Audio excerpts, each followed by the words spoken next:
وسلم کی زوجہ مطہرہ عائشہ رضی اللہ عنہا نے کہ ابو حذیفہ رضی اللہ عنہ جو رسول اللہ صلی اللہ علیہ وسلم کے ساتھ بدر کی لڑائی میں شریک ہونے والوں میں تھے نے سالم رضی اللہ عنہ کو اپنا منہ بولا بیٹا بنایا تھا اور اپنی بھتیجی ہند بنت ولید بن عتبہ سے شادی کرا دی تھی۔ سالم رضی اللہ عنہ ایک انصاری خاتون کے غلام تھے، جیسے نبی کریم صلی اللہ علیہ وسلم نے زید بن حارثہ رضی اللہ عنہ کو اپنا منہ بولا بیٹا بنا لیا تھا۔ جاہلیت میں یہ دستور تھا کہ اگر کوئی شخص کسی کو اپنا منہ بولا بیٹا بنا لیتا تو لوگ اسی کی طرف اسے منسوب کر کے پکارتے اور منہ بولا بیٹا اس کی میراث کا بھی وارث ہوتا، یہاں تک کہ اللہ تعالیٰ نے یہ آیت نازل کی کہ انہیں ان کے باپوں کی طرف منسوب کر کے پکارو۔ تو سہلہ رضی اللہ عنہا حضور صلی اللہ علیہ وسلم کی خدمت میں حاضر ہوئیں، پھر تفصیل سے راوی نے حدیث بیان کی۔ صحیح بخاری حدیث نمبر 4000۔ بشر بن مفضل نے بیان کیا، کہا ہم سے خالد بن زکوان نے، ان سے ربیع بنت معوذ رضی اللہ عنہ نے بیان کیا کہ جس رات میری شادی ہوئی تھی نبی کریم صلی اللہ علیہ وسلم اس کی صبح کو میرے یہاں تشریف لائے اور میرے بستر پر بیٹھے جیسے اب تم یہاں میرے پاس بیٹھے ہوئے ہو۔ چند بچیاں دف بجا رہی تھیں اور وہ اشعار پڑھ رہی تھیں جن میں ان کے ان خاندان والوں کا ذکر تھا جو بدر کی لڑائی میں شہید ہو گئے تھے۔ انہی میں ایک لڑکی نے یہ مصرع بھی پڑھا کہ ہم میں نبی صلی اللہ علیہ وسلم ہیں جو کل ہونے والی بات کو جانتے ہیں۔ حضور صلی اللہ علیہ وسلم نے فرمایا یہ نہ پڑھو بلکہ جو پہلے پڑھ رہی تھیں وہی پڑھو۔ صحیح بخاری حدیث نمبر 4001۔ ہشام بن یوسف نے خبر دی، انہیں معمر بن راشد نے، انہیں زہری نے دوسری سند، اور ہم سے اسماعیل بن ابی اویس نے بیان کیا، کہا کہ مجھ سے میرے بھائی عبد الحمید نے بیان کیا، ان سے سلیمان بن بلال نے، ان سے محمد بن ابی عتیق نے، ان سے ابن شہاب زہری نے، ان سے عبید اللہ بن عبداللہ بن عتبہ بن مسعود نے، اور ان سے حضرت ابن عباس رضی اللہ عنہ نے بیان کیا کہ مجھے رسول اللہ صلی اللہ علیہ وسلم کے صحابی ابو طلحہ رضی اللہ عنہ نے خبر دی، وہ حضور صلی اللہ علیہ وسلم کے ساتھ بدر کی لڑائی میں شریک تھے کہ فرشتے اس گھر میں نہیں آتے جس میں تصویر یا کتا ہو۔ ان کی مراد جاندار کی تصویر سے تھی۔ صحیح بخاری حدیث نمبر 4002۔ عبداللہ بن مبارک نے خبر دی، انہیں یونس بن یزید نے خبر دی۔ دوسری سند امام بخاری رحمہ اللہ نے کہا ہم کو احمد بن صالح نے خبر دی، ان سے عتبہ بن خالد نے بیان کیا، کہا ہم سے یونس نے بیان کیا، ان سے زاہری نے، انہیں علی بن حسین امام زین العابدین نے خبر دی، انہیں حضرت حسین بن علی رضی اللہ عنہ نے خبر دی، اور ان سے حضرت علی رضی اللہ عنہ نے بیان کیا کہ جنگ بدر کی غنیمت میں سے مجھے ایک اور اونٹنی ملی تھی، اور اسی جنگ کی غنیمت میں سے اللہ تعالیٰ نے رسول اللہ صلی اللہ علیہ وسلم کا جو خمس کے طور پر حصہ مقرر کیا تھا اس میں سے بھی حضور صلی اللہ علیہ وسلم نے مجھے ایک اونٹنی عنایت فرمائی تھی۔ پھر میرا ارادہ ہوا کہ حضور صلی اللہ علیہ وسلم کی صاحبزادی حضرت فاطمہ رضی اللہ عنہا کی رخصتی کرا لاؤں، اس لیے بنی قنیقہ کے ایک سنار سے بات چیت کی کہ وہ میرے ساتھ چلے اور ہم ازخر گھاس لائیں۔ میرا ارادہ تھا کہ میں اس گھاس کو سناروں کے ہاتھ بیچ دوں گا اور اس کی قیمت ولیمے کی دعوت میں لگاؤں گا۔ میں ابھی اپنی اونٹنی کے لیے پالان، ٹوکرے اور رسیاں جمع کر رہا تھا۔ اونٹنیاں ایک انصاری صحابی کے حجرے کے قریب بیٹھی ہوئی تھیں۔ میں جن انتظامات میں تھا جب وہ پورے ہو گئے تو اونٹنیوں کو لینے آیا، وہاں دیکھا کہ ان کے کوہان کسی نے کاٹ دیے ہیں اور کوکھ چیر کر اندر سے کلیجی نکال لی ہے۔ یہ حالت دیکھ کر میں اپنے آنسوؤں کو نہ روک سکا۔ میں نے پوچھا یہ کس نے کیا ہے؟ لوگوں نے بتایا کہ حمزہ بن عبد المطلب رضی اللہ عنہ نے، اور وہ ابھی اسی حجرے میں انصار کے ساتھ شراب نوشی کی ایک مجلس میں موجود ہیں۔ ان کے پاس ایک گانے والی ہے اور ان کے دوست احباب ہیں۔ گانے والی نے گاتے ہوئے جب یہ مصرع پڑھا، ہاں اے حمزہ یہ عمدہ اور فربا اونٹنیاں ہیں، تو حمزہ رضی اللہ عنہ نے کود کر اپنی تلوار تھامی اور ان دونوں اونٹنیوں کے کوہان کاٹ ڈالے اور ان کی کوکھ چیر کر اندر سے کلیجی نکال لی۔ حضرت علی رضی اللہ عنہ نے بیان کیا کہ پھر میں وہاں سے نبی کریم صلی اللہ علیہ وسلم کی خدمت میں حاضر ہوا۔ زید بن حارثہ رضی اللہ عنہ بھی حضور صلی اللہ علیہ وسلم کی خدمت میں موجود تھے۔ حضور صلی اللہ علیہ وسلم نے میرے غم کو پہلے ہی جان لیا اور فرمایا کہ کیا بات پیش آئی؟ میں بولا یا رسول اللہ صلی اللہ علیہ وسلم، آج جیسی تکلیف کی بات کبھی پیش نہیں آئی تھی۔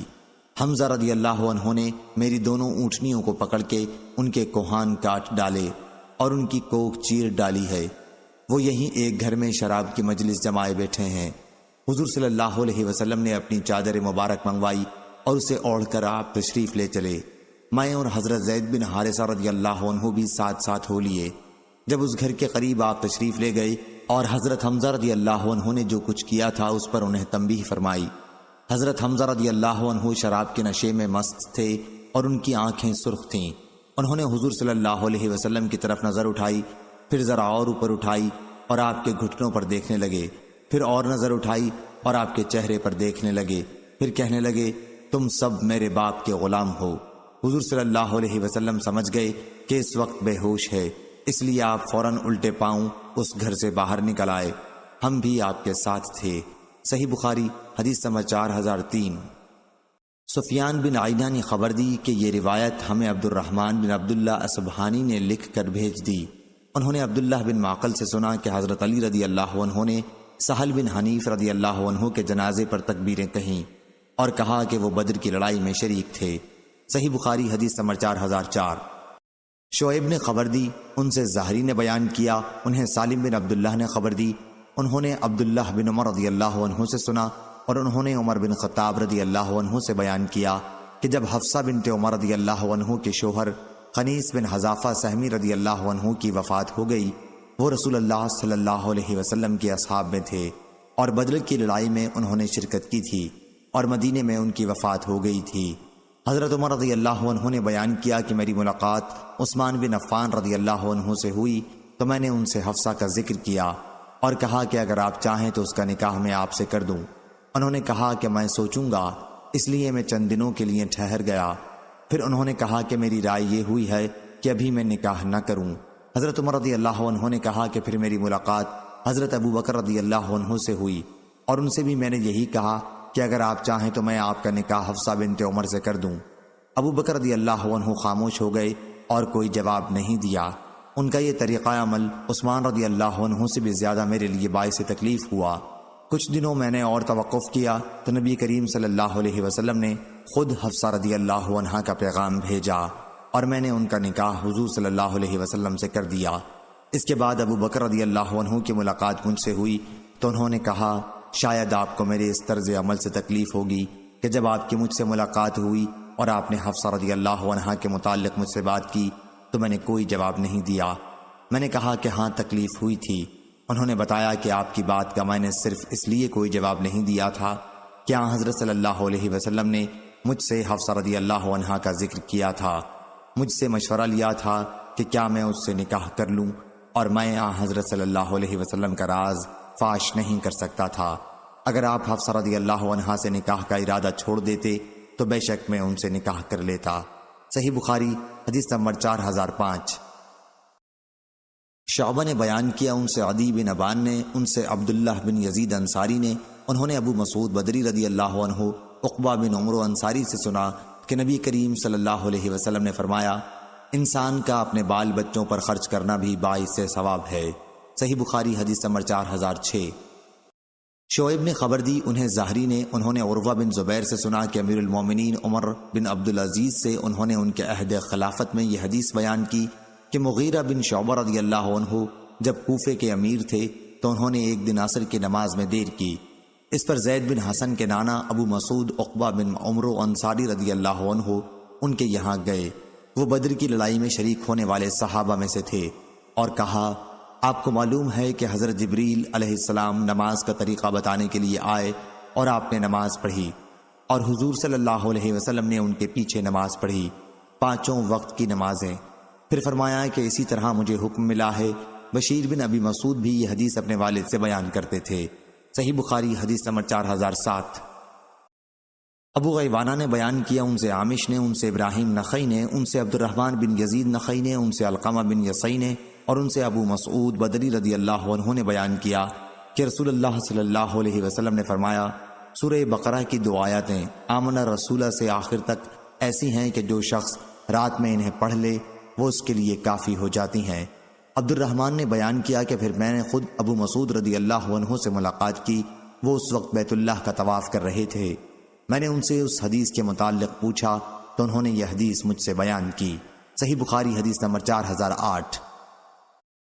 لیث بن سعد نے بیان کیا، ان سے عقیل نے، ان سے ابن شہاب نے، انہیں محمود بن ربی نے خبر دی کہ حضرت عثمان بن مالک رضی اللہ عنہ جو نبی کریم صلی اللہ علیہ وسلم کے صحابی تھے اور وہ بدر میں شریک ہوئے تھے اور انصار میں سے تھے، نبی کریم صلی اللہ علیہ وسلم کی خدمت میں حاضر ہوئے۔ صحیح بخاری حدیث نمبر 4009۔ دوسری سند احمد نے بیان کیا جو صالح کے بیٹے ہیں، کہا ہم سے انبسہ ابن خالد نے بیان کیا، ان سے یونس بن یزید نے بیان کیا اور ان سے ابن شہاب نے بیان کیا کہ پھر میں نے حسین بن محمد انصاری سے جو بنی سالم کے شریف لوگوں میں سے تھے محمد بن ربی کی حدیث کے متعلق پوچھا، جس کی روایت انہوں نے عثمان بن مالک رضی اللہ عنہ سے کی تھی، تو انہوں نے بھی اس کی تصدیق کی۔ صحیح بخاری حدیث نمبر 4010۔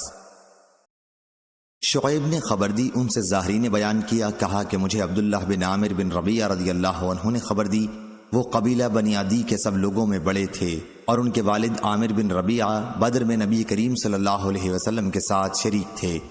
انہوں نے بیان کیا کہ حضرت عمر رضی اللہ عنہ نے حضرت قدامہ بن مظعون کو بحرین کا عامل بنایا تھا۔ وہ قدامہ رضی اللہ عنہ بھی بدر کے معرکے میں شریک تھے اور عبداللہ بن عمر رضی اللہ عنہ اور حفصہ رضی اللہ عنہا کے ماموں تھے۔ صحیح بخاری حدیث نمبر 4011۔ جویریہ بن اسما نے بیان کیا، ان سے امام مالک رضی اللہ عنہ نے، ان سے زہری نے، انہیں سالم بن عبداللہ نے خبر دی، بیان کیا کہ حضرت رافع بن خدیج رضی اللہ عنہ نے حضرت عبداللہ بن عمر رضی اللہ عنہ کو خبر دی کہ ان کے دو چچاؤں ظہیر اور مظہر رافع بن عدی بن زید انصاری کے بیٹوں جنہوں نے بدر کی لڑائی میں شرکت کی تھی نے انہیں خبر دی کہ رسول اللہ صلی اللہ علیہ وسلم نے زمین کو کرائے پر دینے سے منع کیا تھا۔ میں نے سالم سے کہا لیکن آپ تو کرائے پر دیتے ہو؟ انہوں نے کہا ہاں، حضرت رافع نے اپنے اوپر زیادتی کی تھی۔ صحیح بخاری حدیث نمبر 4012 4013۔ شعبہ نے بیان کیا، ان سے حسین بن عبد الرحمن نے، انہوں نے عبداللہ بن شداد بن حاد لیسی سے سنا، انہوں نے بیان کیا کہ میں نے حضرت رفاعہ بن رافع انصاری رضی اللہ عنہ کو دیکھا ہے، وہ بدر کی لڑائی میں شریک ہوئے تھے۔ صحیح بخاری حدیث نمبر 4014۔ عبداللہ بن مبارک مروزی نے خبر دی، کہا ہم کو معمر اور یونس دونوں نے خبر دی، انہیں زاہری نے، انہیں عروہ بن زبیر نے خبر دی، انہیں حضرت مسعود بن مخرمہ رضی اللہ عنہ نے خبر دی کہ حضرت عمرو بن عوف رضی اللہ عنہ جو بنی عامر بن لوی کے حلیف تھے اور بدر کی لڑائی میں نبی کریم صلی اللہ علیہ وسلم کے ساتھ شریک تھے، نے بیان کیا کہ حضور صلی اللہ علیہ وسلم نے ابو عبیدہ بن جراح رضی اللہ عنہ کو بحرین کا جزیہ لانے کے لیے بھیجا۔ حضور صلی اللہ علیہ وسلم نے بحرین والوں سے صلح کی تھی اور ان پر علا بن حضرمی رضی اللہ عنہ کو امیر بنایا تھا۔ پھر حضرت ابو عبیدہ رضی اللہ عنہ بحرین سے مال 1,00,000 درہم لے کر آئے۔ جب انصار کو ابو عبیدہ رضی اللہ عنہ کے آنے کی خبر ہوئی تو انہوں نے فجر کی نماز حضور صلی اللہ علیہ وسلم کے ساتھ پڑھی۔ حضور صلی اللہ علیہ وسلم جب نماز سے فارغ ہوئے تو تمام انصار آپ کے سامنے آئے۔ حضور صلی اللہ علیہ وسلم انہیں دیکھ کر مسکرائے اور فرمایا، میرا خیال ہے کہ تمہیں یہ اطلاع مل گئی ہے کہ ابو عبیدہ رضی اللہ عنہ مال لے کر آئے ہیں۔ انہوں نے عرض کیا، جی ہاں یا رسول اللہ۔ حضور صلی اللہ علیہ وسلم نے فرمایا، پھر تمہیں خوشخبری ہو اور جس سے تمہیں خوشی ہوگی اس کی امید رکھو۔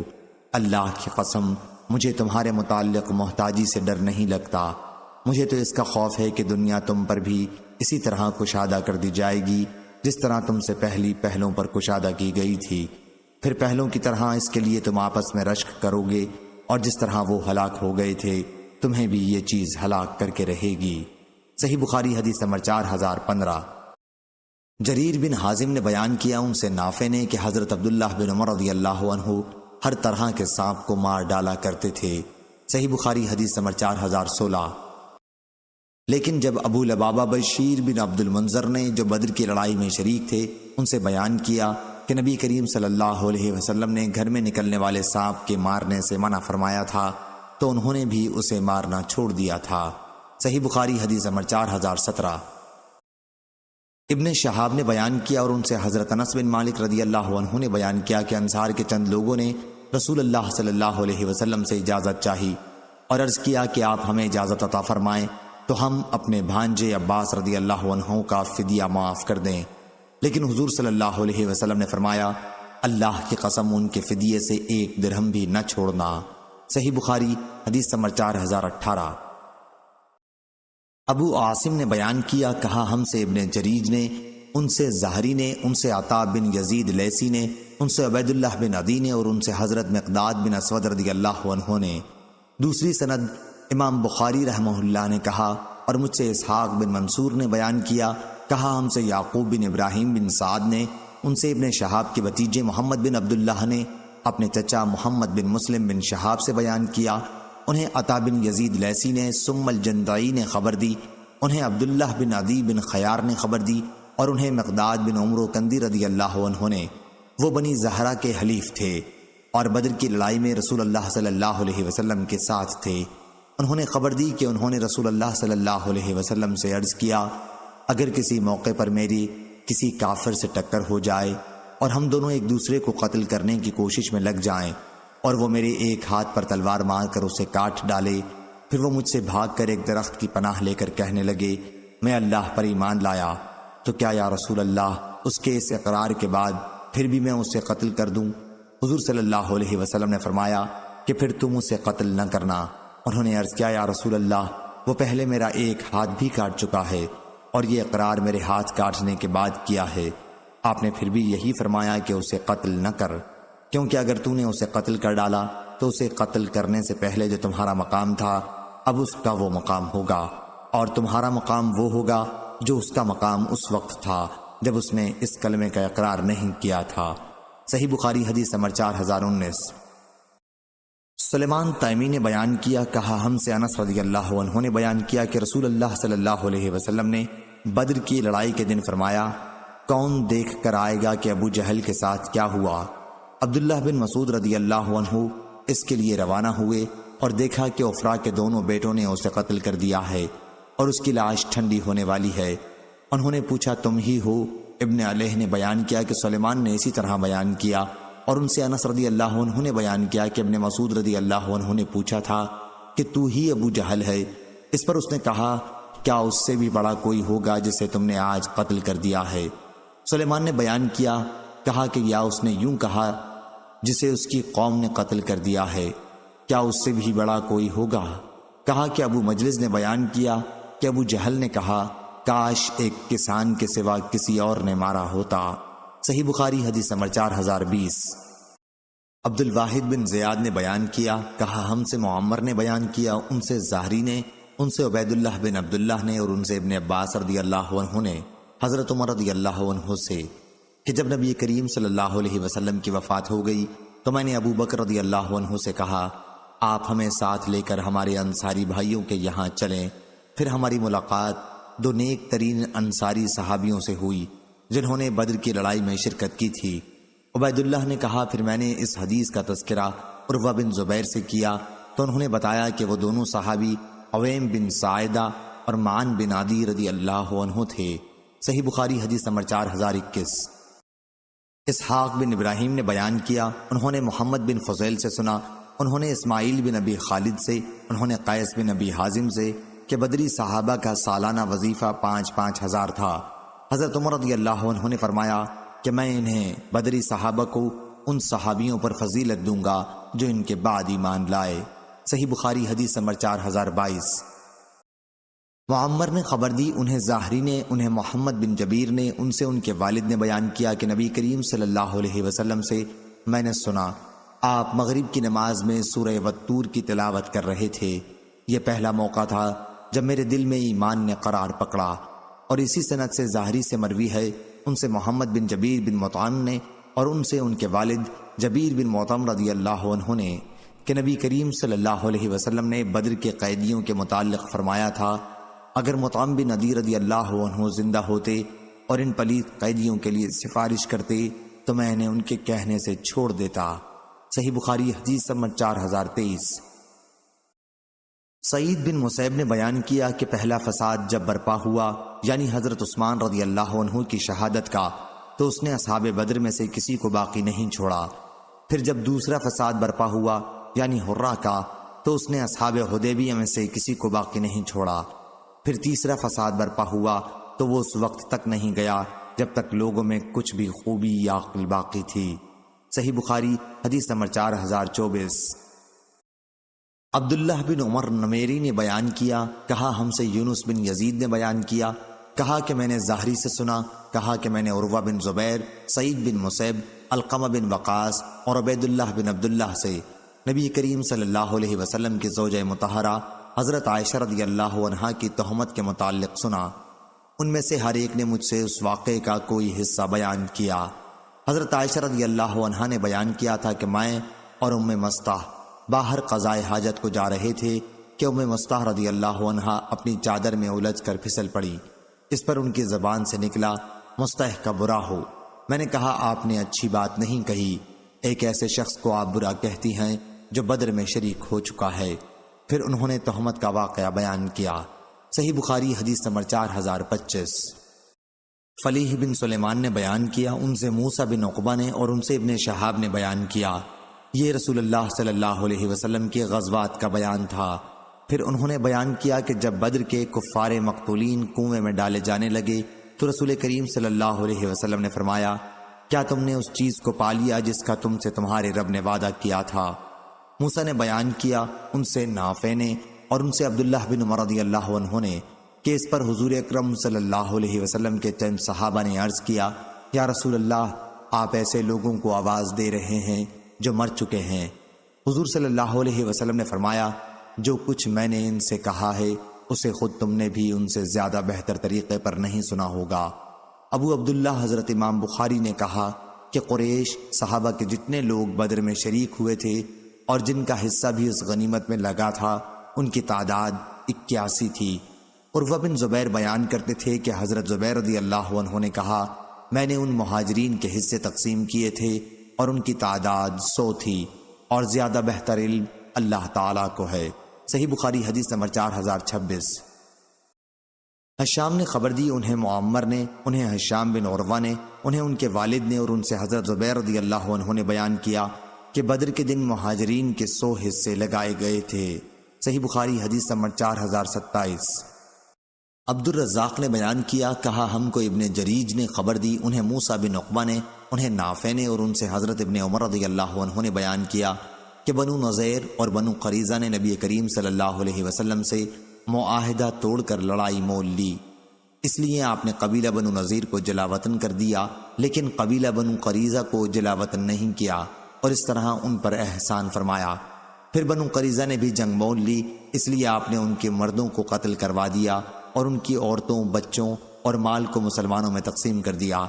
صرف بعض بنی قریظہ اس سے الگ قرار دیے گئے تھے کیونکہ وہ حضور صلی اللہ علیہ وسلم کی پناہ میں آ گئے تھے، اس لیے آپ نے انہیں پناہ دی اور انہوں نے اسلام قبول کر لیا تھا۔ حضور اکرم صلی اللہ علیہ وسلم نے مدینے کے تمام یہودیوں کو جلا وطن کر دیا تھا، بنو قنیقہ کو بھی جو عبداللہ بن سلام رضی اللہ عنہ کا قبیلہ تھا، یہود بن حارثہ کو اور مدینے کے تمام یہودیوں کو۔ صحیح بخاری حدیث نمبر 4028۔ یحییٰ بن حماد نے بیان کیا، کہا ہم کو ابو عوانہ نے خبر دی، انہیں ابو البشر نے، ان سے سعید بن جبیر نے بیان کیا کہ میں نے حضرت ابن عباس رضی اللہ عنہ کے سامنے کہا سورہ حشر، تو انہوں نے کہا کہ اسے سورہ نذیر کہو کیونکہ یہ سورت بنو نذیر ہی کے بارے میں نازل ہوئی ہے۔ اس روایت کے مطابق حشیم نے ابو بشر سے کی ہے۔ صحیح بخاری حدیث نمبر 4029۔ عبداللہ بن ابی الاسود نے بیان کیا، ان سے معمر نے بیان کیا، ان سے ان کے والد نے، انہوں نے انس بن مالک رضی اللہ عنہ سے سنا، انہوں نے بیان کیا کہ انصاری صحابہ نبی کریم صلی اللہ علیہ وسلم کے لیے کچھ کھجور کے درخت مخصوص رکھتے تھے تاکہ اس کا پھل آپ کی خدمت میں بھیج دیا جائے، لیکن جب اللہ تعالیٰ نے بنو قریظہ اور بنو نذیر پر فتح عطا فرمائی تو حضور صلی اللہ علیہ وسلم ان کے پھل واپس فرما دیا کرتے تھے۔ صحیح بخاری حدیث نمبر 4030۔ لیث نے بیان کیا، ان سے نافع نے اور ان سے حضرت ابن عمر رضی اللہ عنہ نے بیان کیا کہ نبی کریم صلی اللہ علیہ وسلم نے بنو نذیر کی کھجوروں کے باغات جلوا دیے تھے اور ان کے درختوں کو کٹوا دیا تھا۔ یہ باغات مقام بویرہ میں تھے۔ اس پر یہ آیت نازل ہوئی، جو درخت تم نے کاٹ دیے ہیں یا جنہیں تم نے چھوڑ دیا ہے کہ وہ اپنی جڑوں پر کھڑے رہے تو یہ اللہ کے حکم سے ہوا ہے۔ صحیح بخاری حدیث نمبر 4031۔ اسحاق نے بیان کیا، کہا ہم کو حبان نے خبر دی، انہیں جویریہ بن اسما نے، انہیں نافع نے، انہیں ابن عمر رضی اللہ عنہ نے کہ نبی کریم صلی اللہ علیہ وسلم نے بنو نذیر کے باغات جلوا دیے تھے۔ انہوں نے کہا کہ حسان بن ثابت رضی اللہ عنہ نے اسی کے متعلق یہ شعر کہا تھا۔ ترجمہ: بنو لوئی قریش کے سرداروں نے بڑی آسانی کے ساتھ برداشت کر لیا مقام بویرہ میں اس آگ کو جو پھیل رہی تھی۔ بیان کیا کہ پھر اس کا جواب ابو سفیان بن حارث نے ان اشعار میں دیا: خدا کرے کہ مدینے میں ہمیشہ یوں ہی آگ لگتی رہے اور اس کے اطراف میں یوں ہی شعلے اٹھتے رہیں۔ تمہیں جلد ہی معلوم ہو جائے گا کہ ہم میں سے کون اس مقام بویرہ سے دور ہے، اور تمہیں معلوم ہو جائے گا کہ کس کی زمین کو نقصان پہنچتا ہے۔ صحیح بخاری حدیث نمبر 4032۔ ابو الیمان نے بیان کیا، کہا ہم کو شعیب نے خبر دی، ان سے زہری نے بیان کیا، انہیں مالک بن اوس بن حدثان نصری نے خبر دی کہ عمر بن خطاب رضی اللہ عنہ نے انہیں بلایا تھا۔ وہ ابھی امیر المومنین کی خدمت میں موجود تھے کہ امیر المومنین کے چوکیدار یرفع آئے اور عرض کیا کہ عثمان بن عفان اور عبد الرحمن بن عوف، زبیر بن عوام اور سعد بن ابی وقاص رضی اللہ عنہم اندر آنا چاہتے ہیں، کیا آپ کی طرف سے انہیں اجازت ہے؟ امیر المومنین نے فرمایا کہ ہاں، انہیں اندر بلا لو۔ تھوڑی دیر بعد یرفع پھر آئے اور عرض کیا، حضرت عباس اور علی رضی اللہ عنہ بھی اجازت چاہتے ہیں، کیا انہیں اندر آنے کی اجازت ہے؟ آپ نے فرمایا کہ ہاں۔ جب یہ بھی دونوں بزرگ اندر تشریف لے آئے تو عباس رضی اللہ عنہ نے کہا، امیر المومنین، میرا اور ان علی رضی اللہ عنہ کا فیصلہ کر دیجئے۔ وہ دونوں اس جائیداد کے بارے میں جھگڑ رہے تھے جو اللہ تعالیٰ نے اپنے رسول صلی اللہ علیہ وسلم کو مال بنو نذیر سے فے کے طور پر دی تھی۔ اس موقع پر علی اور عباس نے ایک دوسرے کو سخت سست کہا اور ایک دوسرے پر تنقید کی تو حاضرین بولے، امیر المومنین، آپ ان دونوں بزرگوں کا فیصلہ کر دیں تاکہ دونوں میں کوئی جھگڑا نہ رہے۔ عمر رضی اللہ عنہ نے کہا، جلدی نہ کیجیے، میں آپ لوگوں سے اس اللہ کا واسطہ دے کر پوچھتا ہوں جس کے حکم سے آسمان و زمین قائم ہے۔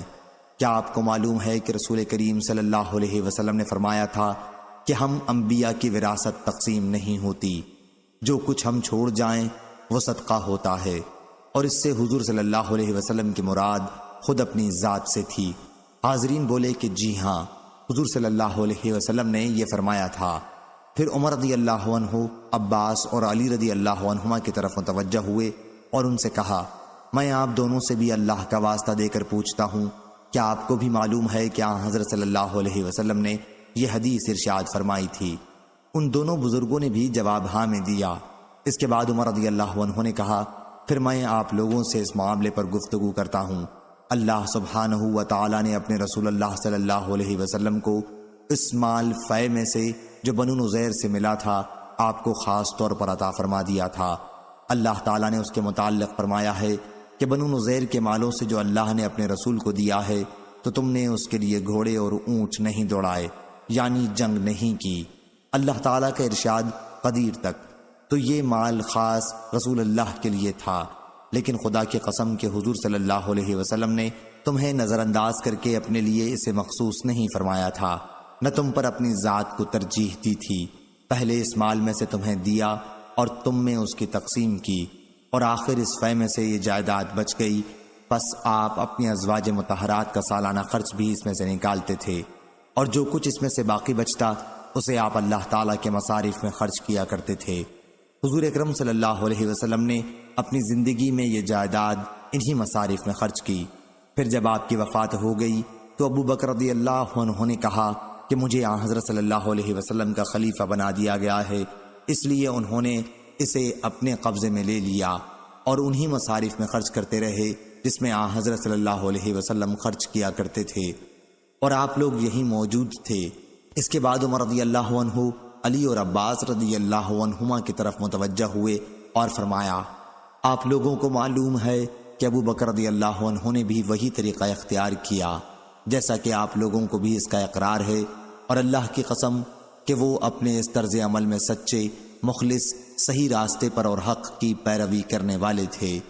پھر اللہ تعالیٰ نے ابو بکر رضی اللہ عنہ کو بھی اٹھا لیا، اس لیے میں نے کہا کہ مجھے رسول کریم صلی اللہ علیہ وسلم اور ابو بکر رضی اللہ عنہ کا خلیفہ بنایا گیا ہے، چنانچہ میں اس جائیداد پر اپنی خلافت کے 2 سالوں سے قابض ہوں اور اسے انہی مصارف میں صرف کرتا ہوں جس میں حضرت صلی اللہ علیہ وسلم اور ابو بکر رضی اللہ عنہ نے کیا تھا، اور اللہ تعالیٰ جانتا ہے کہ میں بھی اپنے طرز عمل میں سچا، مخلص، صحیح راستے پر اور حق کی پیروی کرنے والا ہوں۔ پھر آپ دونوں میرے پاس آئے ہیں، آپ دونوں ایک ہی ہیں اور آپ کا معاملہ بھی ایک ہے۔ پھر آپ میرے پاس آئے، آپ کی مراد عباس رضی اللہ عنہ سے تھی، تو میں نے آپ دونوں کے سامنے یہ بات صاف کہہ دی تھی کہ رسول کریم فرما گئے تھے کہ ہمارا ترکہ تقسیم نہیں ہوتا، ہم جو کچھ چھوڑ جائیں وہ صدقہ ہے۔ پھر جب وہ جائیداد بطور انتظام میں آپ دونوں کو دے دوں تو میں نے آپ سے کہا کہ اگر آپ چاہیں تو میں یہ جائیداد آپ کو دے سکتا ہوں، لیکن شرط یہ ہے کہ اللہ تعالیٰ کے سامنے کیے ہوئے عہد کی تمام ذمہ داریوں کو آپ پورا کریں۔ آپ لوگوں کو معلوم ہے کہ حضرت صلی اللہ علیہ وسلم اور ابو بکر رضی اللہ عنہ نے اور خود میں نے جب سے میں خلیفہ بنا ہوں اس جائیداد کے معاملے میں کس طرز عمل کو اختیار کیا ہوا ہے۔ اگر یہ شرط آپ کو منظور نہ ہو تو پھر مجھ سے اس کے بارے میں آپ لوگ بات نہ کریں۔ آپ لوگوں نے اس پر کہا کہ ٹھیک ہے، آپ اسی شرط پر وہ جائیداد ہمارے حوالے کر دیں۔ چنانچہ میں نے اسے آپ لوگوں کے حوالے کر دیا۔ کیا آپ حضرات اس کے سوا کوئی اور فیصلہ اس سلسلے میں مجھ سے کروانا چاہتے ہیں؟ اس اللہ کی قسم جس کے حکم سے آسمان و زمین قائم ہے، قیامت تک میں اس کے سوا کوئی اور فیصلہ نہیں کر سکتا۔ اگر آپ لوگ شرط کے مطابق اس کے انتظام سے عاجز ہیں تو وہ جائیداد مجھے واپس کر دیں، میں خود اس کا انتظام کروں گا۔ صحیح بخاری حدیث نمبر 4033۔ ظاہری نے بیان کیا کہ پھر میں نے اس حدیث کا تذکرہ عروہ بن زبیر سے کیا تو انہوں نے کہا کہ مالک بن اوس نے یہ روایت تم سے صحیح بیان کی ہے۔ میں نے نبی کریم صلی اللہ علیہ وسلم کی پاک بیوی عائشہ رضی اللہ عنہا سے سنا ہے، انہوں نے بیان کیا کہ حضور صلی اللہ علیہ وسلم کی ازواج مطہرات نے عثمان رضی اللہ عنہ کو ابو بکر صدیق رضی اللہ عنہ کے پاس بھیجا اور ان سے درخواست کی کہ اللہ تعالیٰ نے جو فے اپنے رسول اللہ صلی اللہ علیہ وسلم کو دی تھی اس میں سے ان کے حصے دیے جائیں، لیکن میں نے انہیں روکا اور ان سے کہا تم خدا سے نہیں ڈرتی؟ کیا حضور صلی اللہ علیہ وسلم نے خود نہیں فرمایا تھا کہ ہمارا ترکہ تقسیم نہیں ہوتا، ہم جو کچھ چھوڑ جائیں وہ صدقہ ہوتا ہے؟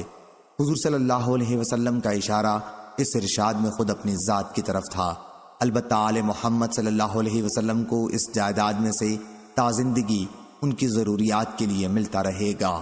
جب میں نے ازواج مطہرات کو یہ حدیث سنائی تو انہوں نے بھی اپنا خیال بدل دیا۔ عروہ نے کہا کہ یہی وہ صدقہ ہے جس کا انتظام پہلے علی رضی اللہ عنہ کے ہاتھ میں تھا۔ علی رضی اللہ عنہ نے عباس رضی اللہ عنہ کو اس کے احکام میں شریک نہیں کیا تھا بلکہ خود اس کا انتظام کرتے تھے، اور جس طرح حضور صلی اللہ علیہ وسلم ابو بکر رضی اللہ عنہ اور عمر رضی اللہ عنہ نے اسے خرچ کیا تھا، اسی طرح انہی مصارف میں وہ بھی خرچ کرتے تھے۔ اس کے بعد وہ صدقہ حسن بن علی رضی اللہ عنہ کے انتظام میں آ گیا تھا، پھر حسین بن علی رضی اللہ عنہ کے انتظام میں رہا، پھر جناب علی بن حسین اور حسن بن حسن کے انتظام میں آ گیا تھا، اور یہ حق ہے کہ یہ رسول اللہ صلی اللہ علیہ وسلم کا صدقہ تھا۔ صحیح بخاری حدیث نمبر 4034۔ ہشام نے خبر دی، انہوں نے کہا ہم کو معمر نے خبر دی، انہیں ظاہری نے، انہیں عروہ نے اور انہیں حضرت عائشہ رضی اللہ عنہا نے کہ حضرت فاطمہ رضی اللہ عنہا اور حضرت عباس رضی اللہ عنہ حضرت ابو بکر صدیق رضی اللہ عنہ کے پاس آئے اور حضرت صلی اللہ علیہ وسلم کی زمین جو فدق میں تھی اور جو خیبر میں آپ کو حصہ ملا تھا اس میں سے اپنے ورثے کا مطالبہ کیا۔ صحیح بخاری حدیث نمبر 4035۔ اس پر حضرت ابو بکر رضی اللہ عنہ نے کہا کہ میں نے خود حضرت صلی اللہ علیہ وسلم سے سنا ہے، آپ نے فرمایا تھا کہ ہمارا ترکہ تقسیم نہیں ہوتا، جو کچھ ہم چھوڑ جائیں وہ صدقہ ہے، البتہ آل محمد صلی اللہ علیہ وسلم کو اس جائیداد میں سے خرچ ضرور ملتا رہے گا، اور خدا کی قسم رسول کریم صلی اللہ علیہ وسلم کے قرابت داروں کے ساتھ عمدہ معاملہ کرنا مجھے خود اپنے قرابت داروں کے ساتھ حسن معاملت سے زیادہ عزیز ہے۔ صحیح بخاری حدیث نمبر 4036۔ علی بن عبداللہ مدینی نے کہا ہم سے سفیان بن عینہ نے بیان کیا، ان سے عمرو بن دینار نے بیان کیا کہ میں نے حضرت جابر رضی اللہ عنہ بن عبداللہ انصاری رضی اللہ عنہ سے سنا، وہ بیان کرتے تھے کہ رسول کریم صلی اللہ علیہ وسلم نے فرمایا کعب بن اشرف کا کام کون تمام کرے گا، وہ اللہ اور اس کے رسول کو بہت ستا رہا ہے۔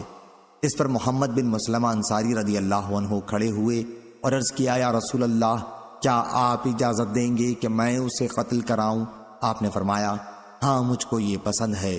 انہوں نے عرض کیا پھر آپ مجھے اجازت عنایت فرمائیں کہ میں اس سے کچھ باتیں کہوں۔ آپ نے انہیں اجازت دے دی۔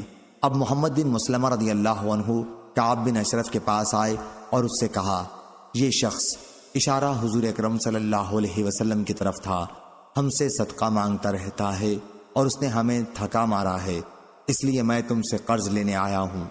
اس پر کعب نے کہا، ابھی آگے دیکھنا، خدا کی قسم بالکل اکتا جاؤ گے۔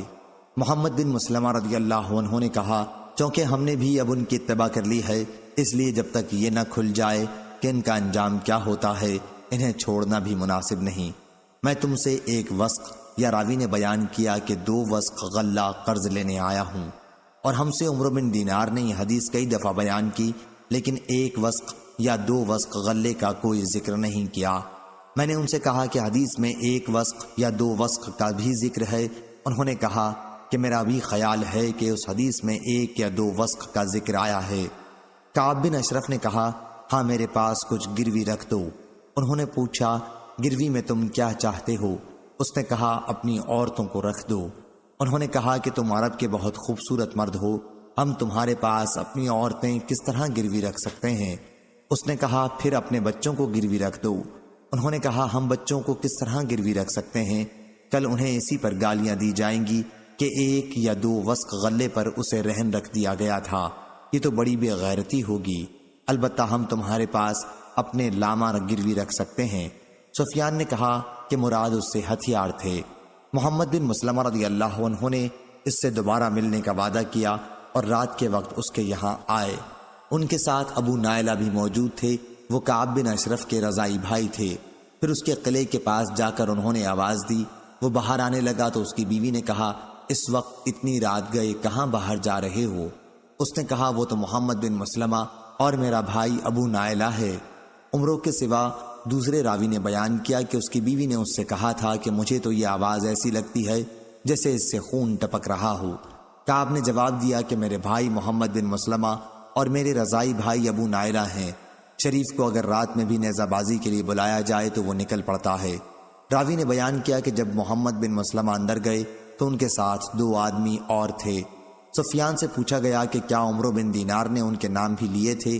انہوں نے بتایا کہ بعض کا نام دیا تھا۔ عمرو نے بیان کیا کہ وہ آئے تو ان کے ساتھ 2 آدمی اور تھے، اور عمرو بن دینار کے سوا راوی نے ابو حبس بن جبر، حارث بن عوس اور عباد بن بشر نام بتائے تھے۔ عمرو نے بیان کیا کہ وہ اپنے ساتھ 2 آدمیوں کو لائے تھے اور انہیں یہ ہدایت کی تھی کہ جب کعب آئے تو میں اس کے سر کے بال ہاتھ میں لے لوں گا اور اسے سونگھنے لگوں گا۔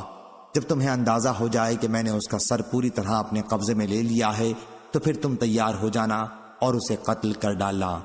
عمرو نے ایک مرتبہ بیان کیا کہ پھر میں اس کا سر سونگھوں گا۔ آخر کعب چادر لپیٹے ہوئے باہر آیا، اس کے جسم سے خوشبو پھوٹی پڑتی تھی۔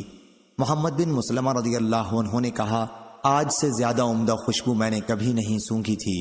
عمرو کے سوا دوسرے راوی نے بیان کیا کہ کعب اس پر بولا، میرے پاس عرب کی وہ عورت ہے جو ہر وقت عطر میں بسی رہتی ہے اور حسن و جمال میں بھی اس کی کوئی نظیر نہیں۔ عمرو نے بیان کیا کہ محمد بن مسلمہ رضی اللہ عنہ نے اس سے کہا، کیا تمہارے سر کو سونگھنے کی مجھے اجازت ہے؟ اس نے کہا، سونگھ سکتے ہو۔ راوی نے بیان کیا کہ محمد بن مسلمہ رضی اللہ عنہ نے اس کا سر سونگھا اور ان کے بعد ان کے ساتھیوں نے بھی سونگھا۔ پھر انہوں نے کہا، کیا دوبارہ سونگھنے کی اجازت ہے؟ اس نے اس مرتبہ بھی اجازت دے دی۔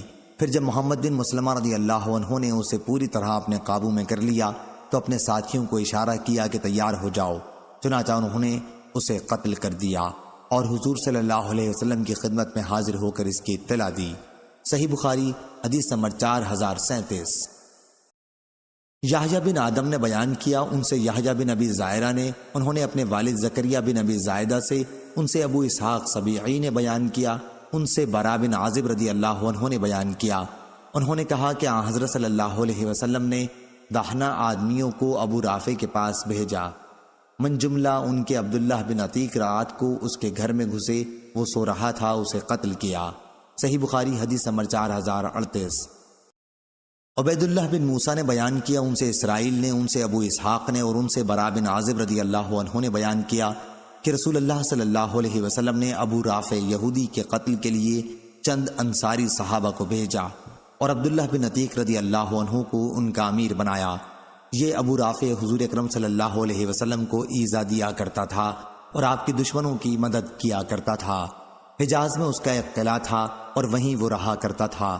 جب اس کے قلعے کے قریب یہ پہنچے تو سورج غروب ہو چکا تھا اور لوگ اپنے مویشی لے کر اپنے گھروں کو واپس ہو چکے تھے۔ عبداللہ بن عتیق رضی اللہ عنہ نے اپنے ساتھیوں سے کہا، تم لوگ یہیں ٹھہرے رہو، میں اس قلعے پر جا رہا ہوں اور دربان پر کوئی تدبیر کروں گا تاکہ میں اندر جانے میں کامیاب ہو جاؤں۔ چنانچہ وہ قلعے کے پاس آئے اور دروازے کے قریب پہنچ کر انہوں نے خود کو اپنے کپڑوں میں اس طرح چھپا لیا جیسے کوئی قضائے حاجت کر رہا ہو۔ قلعے کے تمام آدمی اندر داخل ہو چکے تھے۔ دربان نے آواز دی، اے اللہ کے بندے، اگر اندر آنا ہے تو جلد آ جا، میں اب دروازہ بند کر دوں گا۔ عبداللہ بن عتیق رضی اللہ عنہ نے کہا، چنانچہ میں بھی اندر چلا گیا اور چھپ کر اس کی کاروائی دیکھنے لگا۔ جب سب لوگ اندر آ گئے تو اس نے دروازہ بند کیا اور کنجیوں کا گچھا ایک پھونٹی پر لٹکا دیا۔ انہوں نے بیان کیا کہ اب میں ان کنجیوں کی طرف بڑھا اور انہیں لے لیا۔ پھر میں نے قلعے کا دروازہ کھول لیا۔ ابو رافع کے پاس رات کے وقت داستانیں بیان کی جا رہی تھیں اور وہ اپنے خاص بالا خانے میں تھا۔ جب داستان کو اس کے یہاں سے اٹھ کر چلے گئے تو میں اس کے کمرے کی طرف چڑھنے لگا۔ اس عرصے میں جتنے دروازے اس تک پہنچنے کے لیے کھولتا تھا انہیں اندر سے بند کرتا جاتا تھا۔ میرا مطلب یہ تھا کہ اگر قلعے والوں کو میرے متعلق علم بھی ہو جائے تو اس وقت تک یہ لوگ میرے پاس نہ پہنچ سکیں جب تک میں اسے قتل نہ کر لوں۔ آخر میں اس کے قریب پہنچ گیا۔ اس وقت وہ ایک تاریک کمرے میں اپنے بال بچوں کے ساتھ سو رہا تھا۔ مجھے کچھ اندازہ نہیں ہو سکا کہ وہ کہاں ہے، اس لیے میں نے آواز دی، یا ابا رافع۔ وہ بولا، کون ہے؟ میں نے آواز کی طرف بڑھ کر تلوار کی ایک ضرب لگائی۔ اس وقت میرا دل دھک دھک کر رہا تھا۔ یہی وجہ ہوئی کہ میں اس کا کام تمام نہیں کر سکا۔ وہ چیخا تو میں کمرے سے باہر نکل آیا اور تھوڑی دیر تک باہر ہی ٹھہرا رہا۔ پھر دوبارہ اندر گیا اور میں نے آواز بدل کر پوچھا، ابو رافع یہ آواز کیسی تھی؟ وہ بولا، تیری ماں غارت ہو، ابھی ابھی مجھ پر کسی نے تلوار سے حملہ کیا ہے۔ انہوں نے بیان کیا کہ پھر آواز کی طرف بڑھ کر میں نے تلوار کی ایک ضرب اور لگائی۔ انہوں نے بیان کیا کہ اگرچہ میں اسے زخمی تو بہت کر چکا تھا لیکن وہ ابھی مرا نہیں تھا، اس لیے میں نے تلوار اس کے پیٹ پر رکھ کر دبائی جو اس کی پیٹھ تک پہنچ گئی۔ اب مجھے یقین ہو گیا کہ میں اسے قتل کر چکا ہوں۔ چنانچہ میں نے دروازہ ایک ایک کر کے کھولنے شروع کیے۔ آخر میں ایک زینے پر پہنچا۔ میں یہ سمجھا کہ زمین تک پہنچ چکا ہوں لیکن ابھی میں نہ پہنچا تھا، اس لیے میں نے اس پر پاؤں رکھ دیا اور نیچے گر پڑا۔ چاندنی رات تھی، اس طرح گر پڑنے سے میری پنڈلی ٹوٹ گئی۔ میں نے اسے عمامے سے باندھ لیا اور آ کر دروازے پر بیٹھ گیا۔ میں نے یہ ارادہ کر لیا تھا کہ یہاں سے اس وقت تک نہیں جاؤں گا جب تک یہ نہ معلوم کر لوں کہ آیا میں اسے قتل کر چکا ہوں یا نہیں۔ جب مرغ نے آواز دی تو اسی وقت قلعے کی فصیل پر ایک پکارنے والے نے کھڑے ہو کر پکارا کہ اہل حجاز کے تاجر ابو رافع کی موت کا اعلان کرتا ہوں۔ میں اپنے ساتھیوں کے پاس آیا اور ان سے کہا کہ چلنے کی جلدی کرو، اللہ تعالیٰ نے ابو رافع کو قتل کرا دیا۔ چنانچہ میں نبی کریم صلی اللہ علیہ وسلم کی خدمت میں حاضر ہوا اور آپ کو اس کی اطلاع دی۔ حضرت صلی اللہ علیہ وسلم نے فرمایا کہ اپنا پاؤں پھیلا۔ میں نے پاؤں پھیلایا تو آپ نے اس پر اپنا دست مبارک پھیرا اور پاؤں اتنا اچھا ہو گیا جیسے کبھی اس میں مجھ کو کوئی تکلیف ہوئی ہی نہ تھی۔ صحیح بخاری حدیث نمبر 4039۔ شریح ابن مسلمہ نے بیان کیا، ان سے ابراہیم بن یوسف نے بیان کیا، ان سے ان کے والد یوسف بن اسحاق نے، ان سے ابو اسحاق نے کہ میں نے برا بن عازب رضی اللہ عنہ سے سنا۔ انہوں نے بیان کیا کہ نبی کریم صلی اللہ علیہ وسلم نے عبداللہ بن عتیق اور عبداللہ بن عتبہ رضی اللہ عنہ کو چند صحابہ کے ساتھ ابو رافع کے قتل کے لیے بھیجا۔ یہ لوگ روانہ ہوئے۔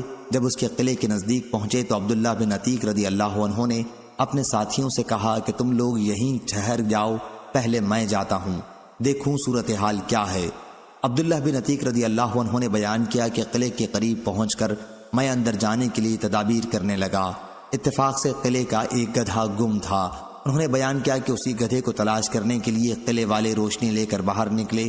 بیان کیا کہ میں ڈرا کہ کہیں مجھے کوئی پہچان نہ لے، اس لیے میں نے اپنا سر ڈھک لیا جیسے کوئی قضائے حاجت کر رہا ہے۔ اس کے بعد دربان نے آواز دی کہ اس سے پہلے کہ میں دروازہ بند کر لوں، جسے قلعے کے اندر داخل ہونا ہے وہ جلدی آ جائے۔ میں نے موقع غنیمت سمجھا اور اندر داخل ہو گیا اور قلعے کے دروازے کے پاس ہی جہاں گدھے باندھے جاتے تھے وہیں چھپ گیا۔ قلعے والوں نے ابو رافع کے ساتھ کھانا کھایا اور پھر اسے قصے سناتے رہے۔ آخر کچھ رات گئے وہ سب قلعے کے اندر ہی اپنے اپنے گھروں میں واپس آ گئے۔ اب سناٹا چھا چکا تھا اور کہیں کوئی حرکت نہیں ہوتی تھی، اس لیے میں اس طویلے سے باہر نکلا۔ انہوں نے بیان کیا کہ میں نے پہلے ہی دیکھ لیا تھا کہ دربان نے کنجی ایک طاق میں رکھی ہے۔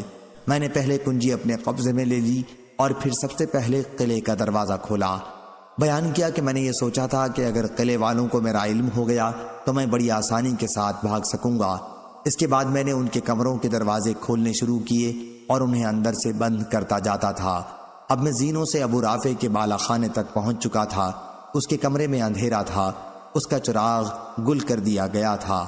میں یہ نہیں اندازہ کر پایا کہ ابو رافع کہاں ہے، اس لیے میں نے آواز دی، یا ابا رافع۔ اس پر وہ بولا کہ کون ہے؟ انہوں نے بیان کیا کہ پھر آواز کی طرف میں بڑھا اور میں نے تلوار سے اس پر حملہ کیا، لیکن یہ وار اوچھا پڑا تھا۔ انہوں نے بیان کیا کہ پھر دوبارہ میں اس کے قریب پہنچا، گویا میں اس کی مدد کو آیا ہوں۔ میں نے آواز بدل کر پوچھا، ابو رافع کیا بات پیش آئی ہے؟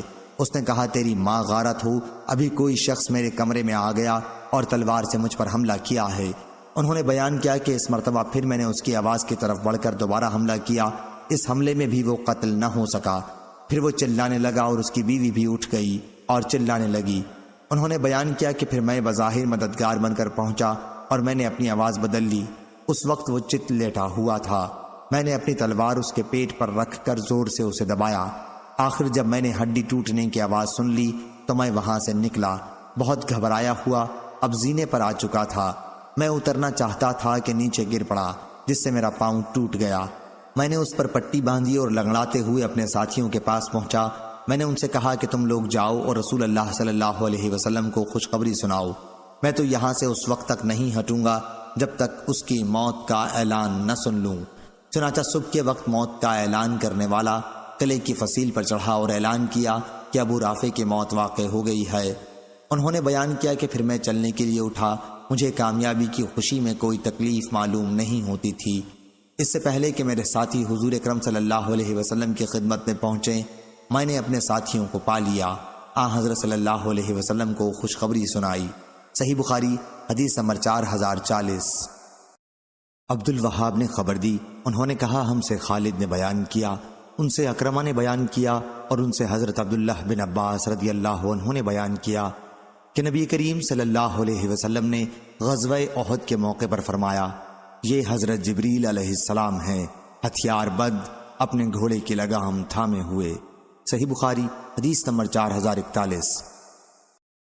زکریا بن عدی نے خبر دی، کہا ہم کو عبداللہ بن مبارک نے خبر دی، انہیں حیوہ نے، انہیں یزید بن حبیب نے، انہیں ابو الخیر نے اور ان سے حضرت عقبہ بن عامر رضی اللہ عنہ نے بیان کیا کہ رسول اللہ صلی اللہ علیہ وسلم نے 8 سال بعد یعنی 8ویں برس میں غزوہ احد کے شہداء پر نماز جنازہ ادا کی، جیسے آپ زندوں اور مردوں سب سے رخصت ہو رہے ہوں۔ اس کے بعد آپ منبر پر تشریف لائے اور فرمایا، میں تم سے آگے آگے ہوں، میں تم پر گواہ رہوں گا اور مجھ سے قیامت کے دن تمہاری ملاقات حوض کوثر پر ہوگی۔ اس وقت بھی میں اپنی اس جگہ سے حوض کوثر کو دیکھ رہا ہوں۔ تمہارے بارے میں مجھ سے اس کا کوئی خطرہ نہیں ہے کہ تم شرک کرو گے۔ ہاں، میں تمہارے بارے میں دنیا سے ڈرتا ہوں کہ تم کہیں دنیا کے لیے آپس میں مقابلہ نہ کرنے لگو۔ عقبہ بن عامر رضی اللہ عنہ نے بیان کیا کہ میرے لیے رسول اللہ صلی اللہ علیہ وسلم کا یہ آخری دیدار تھا جو مجھ کو نصیب ہوا۔ صحیح بخاری حدیث نمبر 4042۔ عبید اللہ بن موسیٰ نے بیان کیا، ان سے اسرائیل نے بیان کیا، ان سے ابن اسحاق، عمرو بن عبید اللہ سبیعی نے اور ان سے برا رضی اللہ عنہ نے بیان کیا کہ جنگ احد کے موقع پر جب مشرکین سے مقابلے کے لیے ہم پہنچے تو آن حضرت صلی اللہ علیہ وسلم نے تیر اندازوں کا ایک دستہ عبداللہ بن جبیر رضی اللہ عنہ کی ماتحتی میں پہاڑی پر مقرر فرمایا تھا اور انہیں یہ حکم دیا تھا کہ تم اپنی جگہ سے نہ ہٹنا۔ اس وقت بھی جب تم لوگ دیکھ لو کہ ہم ان پر غالب آ گئے، پھر بھی یہاں سے نہ ہٹنا، اور اس وقت بھی جب تک دیکھ لو کہ وہ ہم پر غالب آ گئے، تم لوگ ہماری مدد کے لیے نہ آنا۔ پھر جب ہماری مٹ بھیڑ کفار سے ہوئی تو ان میں بھگدڑ مچ گئی۔ میں نے دیکھا کہ ان کی عورتیں پہاڑیوں پر بڑی تیزی کے ساتھ بھاگی جا رہی تھیں، پنڈلیوں سے اوپر کپڑے اٹھائے ہوئے، جس سے ان کے پازیب دکھائی دے رہے تھے۔ حضرت عبداللہ بن جبیر رضی اللہ عنہ کے تیر انداز ساتھی کہنے لگے کہ غنیمت غنیمت۔ اس پر عبداللہ رضی اللہ عنہ نے ان سے کہا کہ مجھے نبی کریم صلی اللہ علیہ وسلم نے تاکید کی تھی کہ اپنی جگہ سے نہ ہٹنا، اس لیے تم لوگ مال غنیمت لوٹنے نہ جاؤ۔ لیکن ان کے ساتھیوں نے ان کا حکم ماننے سے انکار کر دیا۔ ان کی اس حکم عدولی کے نتیجے میں مسلمانوں کو ہار ہوئی اور 70 مسلمان شہید ہو گئے۔ اس کے بعد ابو سفیان نے پہاڑی پر سے آواز دی، کیا تمہارے ساتھ محمد صلی اللہ علیہ وسلم موجود ہیں؟ حضور صلی اللہ علیہ وسلم نے فرمایا کہ کوئی جواب نہ دے۔ پھر انہوں نے پوچھا کہ تمہارے ساتھ ابن ابی قحافہ ہیں، موجود ہیں؟ حضور صلی اللہ علیہ وسلم نے اس کے جواب میں بھی ممانعت فرما دی۔ انہوں نے پوچھا کیا تمہارے ساتھ ابن خطاب موجود ہیں؟ اس کے بعد وہ کہنے لگے کہ یہ سب قتل کر دیے گئے، اگر زندہ ہوتے تو جواب دیتے۔ اس پر عمر رضی اللہ عنہ بے قابو ہو گئے اور فرمایا، خدا کے دشمن تو جھوٹا ہے، خدا نے ابھی انہیں تمہیں ذلیل کرنے کے لیے باقی رکھا ہے۔ ابو سفیان نے کہا، حبل ایک بت بلند رہے۔ حضور صلی اللہ علیہ وسلم نے فرمایا کہ اس کا جواب دو۔ صحابہ رضی اللہ عنہم نے عرض کیا کہ ہم کیا جواب دیں؟ آپ نے فرمایا کہ کہو اللہ سب سے بلند ہے اور بزرگ و برتر ہے۔ ابو سفیان نے کہا، ہمارے پاس عزا بت ہے اور تمہارے پاس کوئی عزا نہیں۔ آپ نے فرمایا اس کا جواب دو۔ صحابہ رضی اللہ عنہ نے عرض کیا کیا جواب دیں؟ آپ نے فرمایا کہ کہو اللہ ہمارا حامی اور مددگار ہے اور تمہارا کوئی حامی نہیں۔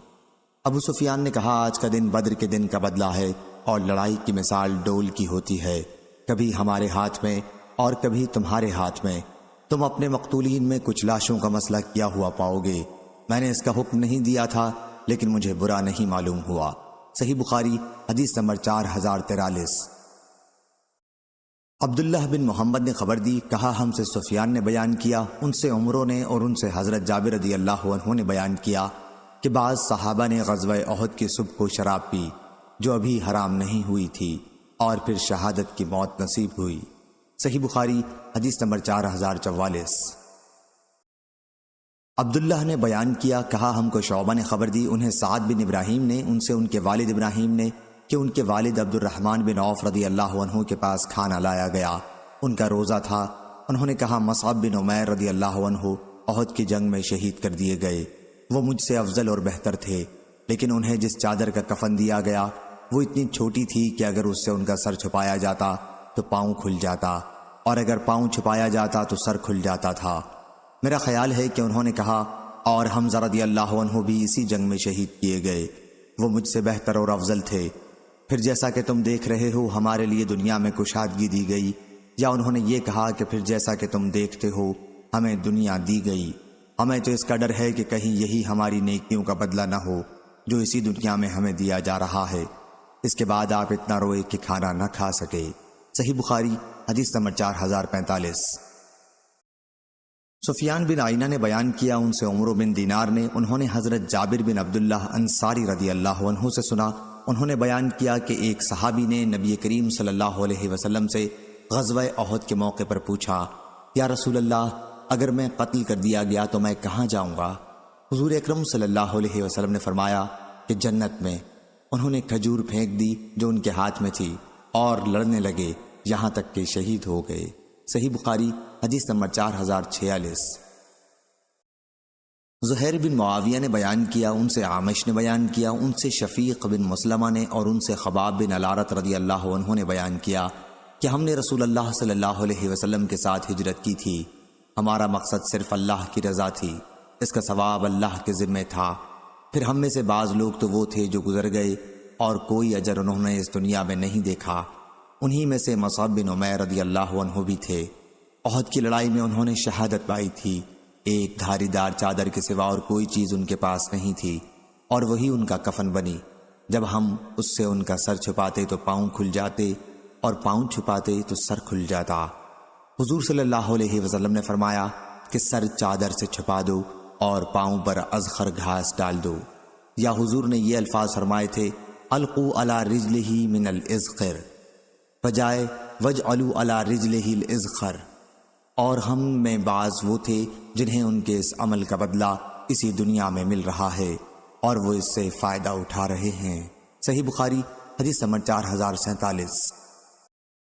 ہمیں طویل نے بیان کیا اور ان سے انس رضی اللہ عنہ نے کہ ان کے چچا انس بن نضر بدر کی لڑائی میں شریک نہ ہو سکے تھے۔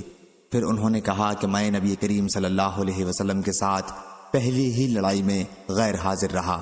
اگر حضور صلی اللہ علیہ وسلم کے ساتھ اللہ تعالیٰ نے مجھے کسی اور لڑائی میں شرکت کا موقع دیا تو اللہ دیکھے گا کہ میں کتنی بے جگری سے لڑتا ہوں۔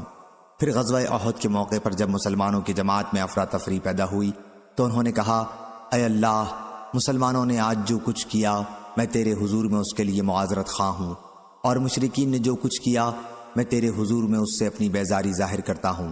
پھر وہ اپنی تلوار لے کر آگے بڑھے۔ راستے میں حضرت سعد بن معاذ رضی اللہ عنہ سے ملاقات ہوئی تو انہوں نے ان سے کہا، سعد کہاں جا رہے ہو؟ میں تو احد پہاڑی کے دامن میں جنت کی خوشبو سونگھ رہا ہوں۔ اس کے بعد وہ آگے بڑھے اور شہید کر دیے گئے۔ ان کی لاش پہچانی نہیں جا رہی تھی۔ آخر ان کی بہن نے ایک تل یا ان کی انگلیوں کے پور سے ان کی لاش کو پہچانا۔ ان کو 80 پر کئی زخم بھالے اور تلوار اور تیروں کے لگے تھے۔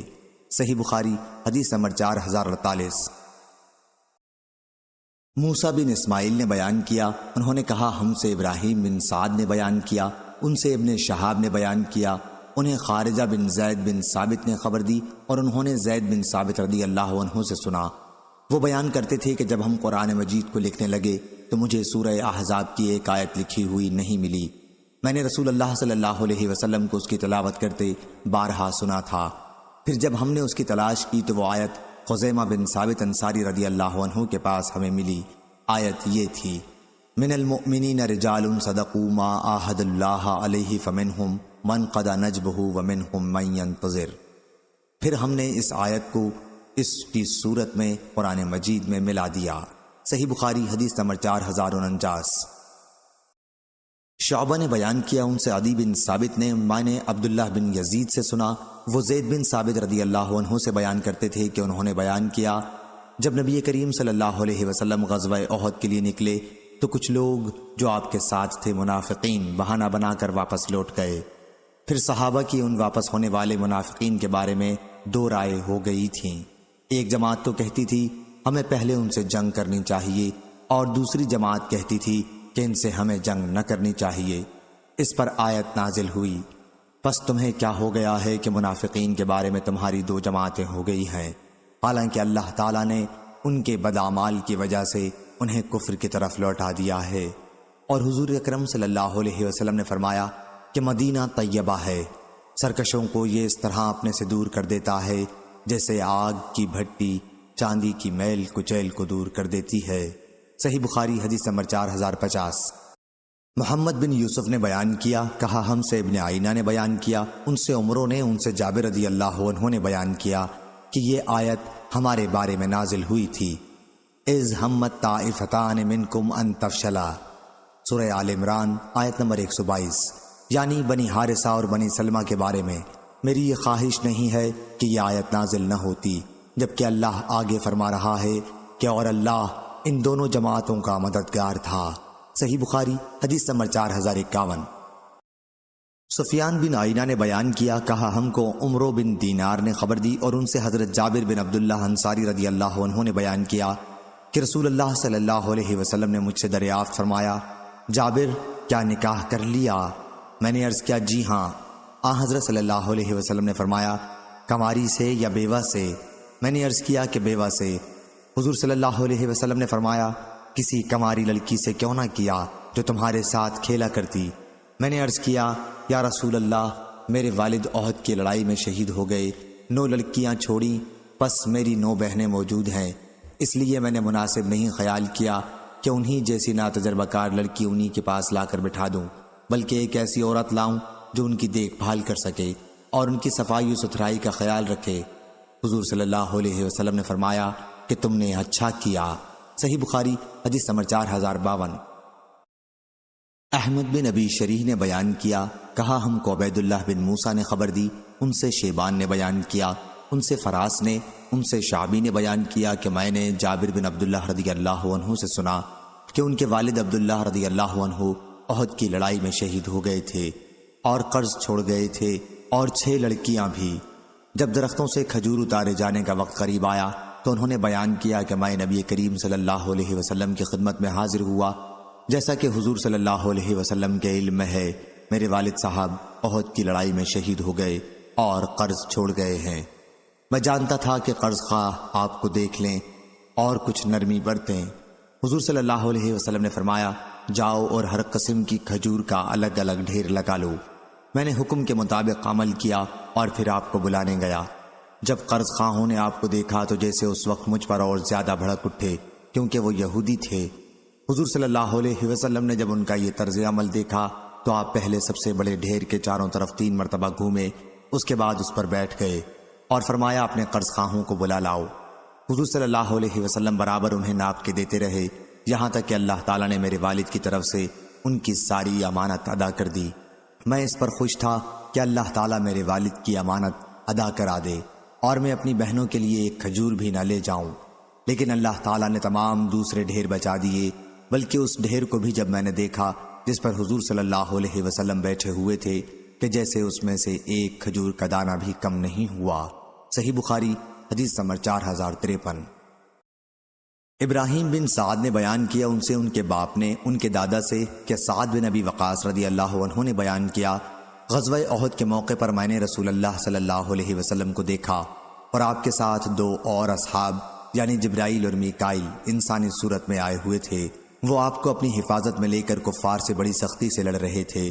ان کے جسم پر سفید کپڑے تھے، میں نے انہیں نہ اس سے پہلے کبھی دیکھا تھا اور نہ اس کے بعد کبھی دیکھا۔ صحیح بخاری حدیث نمبر 4054۔ مروان بن معاویہ نے بیان کیا، کہا ہم سے ہاشم بن ہاشم سعدی نے بیان کیا، کہا میں نے سعید بن مسیب سے سنا، انہوں نے بیان کیا کہ میں نے سعد بن ابی وقاص رضی اللہ عنہ سے سنا۔ وہ بیان کرتے تھے کہ غزوہ احد کے موقع پر رسول کریم صلی اللہ علیہ وسلم نے اپنے ترکش کے تیر مجھے نکال کر دیے اور فرمایا، خوب تیر برسائے جا، میرے ماں باپ تم پر فدا ہوں۔ صحیح بخاری حدیث نمبر 4055۔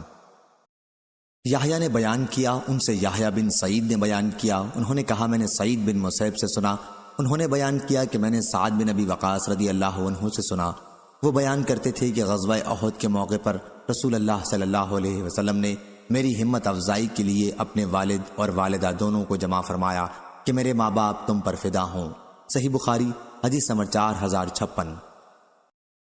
لیث بن سعد نے بیان کیا، ان سے یحییٰ بن کثیر نے بیان کیا، ان سے عبداللہ بن المسیب نے، انہوں نے بیان کیا کہ سعد بن ابی وقاص رضی اللہ عنہ نے بیان کیا، رسول کریم صلی اللہ علیہ وسلم نے غزوہ احد کے موقع پر میری ہمت بڑھانے کے لیے اپنے والد اور والدہ دونوں کو جمع فرمایا۔ ان کی مراد آپ صلی اللہ علیہ وسلم کے اس ارشاد سے تھی جو آپ نے اس وقت فرمایا تھا جب وہ جنگ کر رہے تھے کہ میرے ماں باپ تم پر قربان ہوں۔ صحیح بخاری حدیث نمبر 4057۔ ابو نعیم نے بیان کیا، کہا ہم سے مسعر نے بیان کیا، ان سے سعد نے، ان سے ابن شداد نے بیان کیا، انہوں نے حضرت علی رضی اللہ عنہ سے سنا۔ وہ بیان کرتے تھے کہ حضرت سعد رضی اللہ عنہ کے سوا میں نے نبی کریم صلی اللہ علیہ وسلم سے نہیں سنا کہ آپ صلی اللہ علیہ وسلم اس کے لیے دعا میں ماں باپ دونوں کو بائیں طور جمع کر رہے ہوں۔ صحیح بخاری حدیث نمبر 4058۔ یسرا بن صفان نے بیان کیا، کہا ہم سے ابراہیم نے بیان کیا، ان سے ان کے والد نے، ان سے عبداللہ بن شداد نے اور ان سے حضرت علی رضی اللہ عنہ نے بیان کیا کہ سعد بن مالک کے سوا میں نے اور کسی کے لیے نبی کریم صلی اللہ علیہ وسلم کو اپنے والدین کا ایک ساتھ ذکر کرتے نہیں سنا۔ میں نے خود سنا کہ احد کے دن آپ فرما رہے تھے، سعد خوب تیر برساؤ، میرے باپ اور ماں تم پر قربان ہوں۔ صحیح بخاری حدیث نمبر 4059۔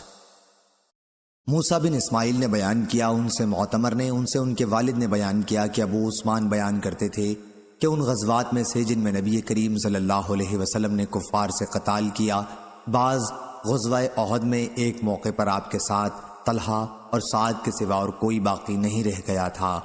ابو عثمان نے یہ بات حضرت طلحہ اور سعد رضی اللہ عنہ سے روایت کی تھی۔ صحیح بخاری حدیث نمبر 4060 4061۔ عبداللہ بن ابی الاسود نے بیان کیا، کہا ہم سے حاتم بن اسماعیل نے بیان کیا، ان سے محمد بن یوسف نے بیان کیا، انہوں نے کہا کہ میں نے صائب بن یزید سے سنا، وہ فرماتے ہیں کہ میں عبد الرحمن بن عوف، طلحہ بن عبید اللہ، مقداد بن اسود اور سعد بن ابی وقاص رضی اللہ عنہ کی صحبت میں رہا ہوں، لیکن میں نے ان حضرات میں سے کسی کو نبی کریم صلی اللہ علیہ وسلم سے کوئی حدیث بیان کرتے نہیں سنا، صرف طلحہ رضی اللہ عنہ سے غزوہ احد کے متعلق حدیث سنی تھی۔ صحیح بخاری حدیث نمبر 4062۔ وکی نے بیان کیا ان سے اسماعیل نے، ان سے قیس نے بیان کیا کہ میں نے حضرت طلحہ رضی اللہ عنہ کا وہ ہاتھ دیکھا جو شل ہو چکا تھا۔ اس ہاتھ سے انہوں نے غزوہ احد کے دن نبی کریم صلی اللہ علیہ وسلم کی حفاظت کی تھی۔ صحیح بخاری حدیث نمبر 4063۔ عبد الوارث نے بیان کیا، ان سے عبد العزیز نے بیان کیا اور ان سے حضرت انس رضی اللہ عنہ نے بیان کیا کہ غزوہ احد میں جب مسلمان نبی کریم صلی اللہ علیہ وسلم کے پاس سے منتشر ہو کر پسپا ہوئے تو حضرت ابو طلحہ رضی اللہ عنہ حضور اکرم صلی اللہ علیہ وسلم کی اپنے چمڑے کی ڈھال سے حفاظت کر رہے تھے۔ ابو طلحہ رضی اللہ عنہ بڑے تیر انداز تھے اور کمان خوب کھینچ کر تیر چلایا کرتے تھے۔ اس دن انہوں نے 2 یا 3 کمانیں توڑ دی تھیں۔ مسلمانوں سے کوئی اگر تیر کا ترکش لیے گزرتا تو حضور صلی اللہ علیہ وسلم ان سے فرماتے، یہ تیر ابو طلحہ رضی اللہ عنہ کے لیے یہیں رکھتے جاؤ۔ انس رضی اللہ عنہ نے بیان کیا کہ حضور اکرم صلی اللہ علیہ وسلم مشرکین کو دیکھنے کے لیے سر اٹھا کر جھانکتے تو ابو طلحہ رضی اللہ عنہ عرض کرتے، میرے ماں باپ آپ پر فدا ہوں، سر مبارک اوپر نہ اٹھائیے، کہیں ایسا نہ ہو کہ ادھر سے کوئی تیر حضور صلی اللہ علیہ وسلم کو آ کر لگ جائے۔ میری گردن آپ سے پہلے ہے، اور میں نے دیکھا کہ جنگ میں حضرت عائشہ بنت ابی بکر اور انس رضی اللہ عنہ کی والدہ ام سلیم اپنے کپڑے اٹھائے ہوئے ہیں کہ ان کی پنڈلیاں نظر آ رہی تھیں اور مشکیزیں اپنی پیٹھوں پر لیے دوڑ رہی ہیں اور اس کا پانی زخمی مسلمانوں کو پلا رہی ہیں۔ پھر جب اس کا پانی ختم ہو جاتا ہے تو واپس آتی ہیں اور مشک بھر کر پھر لے جاتی ہیں اور مسلمانوں کو پانی پلاتی ہیں۔ اس دن ابو طلحہ رضی اللہ عنہ کے ہاتھ سے 2 یا 3 مرتبہ تلوار گر گئی تھی۔ صحیح بخاری حدیث نمبر 4064۔ عبداللہ بن سعید نے بیان کیا، کہا ہم سے ابو اسامہ نے بیان کیا، ان سے ہشام بن عروہ نے، ان سے ان کے والد عروہ نے اور ان سے حضرت عائشہ رضی اللہ عنہا نے بیان کیا کہ شروع جنگ احد میں پہلے مشرکین شکست کھا گئے تھے، لیکن ابلیس اللہ کی اس پر لعنت ہو دھوکہ دینے کے لیے پکارنے لگا، اے عباد اللہ مسلمانوں اپنے پیچھے والوں سے خبردار ہو جاؤ۔ اس پر آگے جو مسلمان تھے وہ لوٹ پڑے اور اپنے پیچھے والوں سے بھڑ گئے۔ حضرت حذیفہ بن یمان رضی اللہ عنہ نے جو دیکھا تو ان کے والد حضرت یمان رضی اللہ عنہ انہی میں ہیں جنہیں مسلمان اپنا دشمن مشرک سمجھ کر مار رہے تھے۔ وہ کہنے لگے، مسلمانوں یہ تو میرے والد ہیں۔ میرے والد عروہ نے بیان کیا کہ حضرت عائشہ رضی اللہ عنہا نے کہا، پس اللہ کی قسم انہوں نے ان کو اس وقت تک نہیں چھوڑا جب تک قتل نہ کر لیا۔ حضرت حذیفہ رضی اللہ عنہ نے صرف اتنا کہا کہ اللہ مسلمانوں کی غلطی معاف کرے۔ عروہ نے بیان کیا کہ اس کے بعد حضرت حذیفہ رضی اللہ عنہ برابر مغفرت کی دعا کرتے رہے یہاں تک کہ وہ اللہ سے جا ملے۔ بصرت یعنی میں دل کی آنکھوں سے کام کو سمجھتا ہوں، اور ابصرت آنکھوں سے دیکھنے کے لیے استعمال ہوتا ہے۔ یہ بھی کہا گیا ہے کہ بصرت اور ابصرت کے ایک ہی معنی ہیں۔ ابصرت دل کی آنکھوں سے دیکھنا ہے اور ابصرت ظاہر کی آنکھوں سے دیکھنا مراد ہے۔ صحیح بخاری حدیث نمبر 4065۔ ابو حمزہ نے خبر دی، ان سے عثمان بن موہب نے بیان کیا کہ ایک صاحب بیت اللہ کے حج کے لیے آئے تھے، دیکھا کہ کچھ لوگ بیٹھے ہوئے ہیں، پوچھا کہ یہ بیٹھے ہوئے کون لوگ ہیں؟ لوگوں نے بتایا کہ یہ قریش ہیں۔ پوچھا کہ ان میں شیخ کون ہیں؟ بتایا کہ ابن عمر رضی اللہ عنہ۔ وہ صاحب ابن عمر رضی اللہ عنہ کے پاس آئے اور ان سے کہا کہ میں آپ سے ایک بات پوچھتا ہوں، آپ مجھ سے واقعات صحیح بیان کر دیجئے۔ اس گھر کی حرمت کی قسم دے کر میں آپ سے پوچھتا ہوں کہ آپ کو معلوم ہے کہ عثمان رضی اللہ عنہ نے غزوہ احد کے موقع پر پسپائی اختیار کی تھی؟ انہوں نے کہا ہاں صحیح ہے۔ انہوں نے پوچھا آپ کو یہ بھی معلوم ہے کہ عثمان رضی اللہ عنہ بدر کی لڑائی میں شریک نہیں تھے؟ کہا کہ ہاں۔ اور آپ کو یہ بھی معلوم ہے کہ وہ بیعت رضوان صلح حدیبیہ میں بھی پیچھے رہ گئے تھے اور حاضر نہ ہو سکے تھے؟ انہوں نے کہا کہ ہاں یہ بھی صحیح ہے۔ اس پر ان صاحب نے مارے خوشی کہ اللہ اکبر کہا، لیکن ابن عمر رضی اللہ عنہ نے کہا یہاں آؤ میں تمہیں بتاؤں گا، اور جو سوالات تم نے کیے ہیں ان کی میں تمہارے سامنے تفصیل بیان کر دوں گا۔ احد کی لڑائی میں فرار سے متعلق جو تم نے کہا تو میں گواہی دیتا ہوں کہ اللہ تعالیٰ نے ان کی غلطی معاف کر دی ہے۔ بدر کی لڑائی میں ان کے نہ ہونے کے متعلق جو تم نے کہا تو اس کی وجہ یہ تھی کہ ان کے نکاح میں رسول اللہ کی صاحبزادی رقیہ رضی اللہ عنہا تھیں اور وہ بیمار تھیں۔ آپ نے فرمایا تھا کہ تمہیں اس شخص کے برابر ثواب ملے گا جو بدر کی لڑائی میں شریک ہوگا، اور اسی کے برابر مال غنیمت سے حصہ بھی ملے گا۔ بیعت رضوان میں ان کی عدم شرکت کا جہاں تک سوال ہے تو وادی مکہ میں عثمان بن عفان رضی اللہ عنہ سے زیادہ کوئی شخص ہر دل عزیز ہوتا تو حضور صلی اللہ علیہ وسلم ان کے بجائے اسی کو بھیجتے، اس لیے حضرت عثمان رضی اللہ عنہ کو وہاں بھیجنا پڑا۔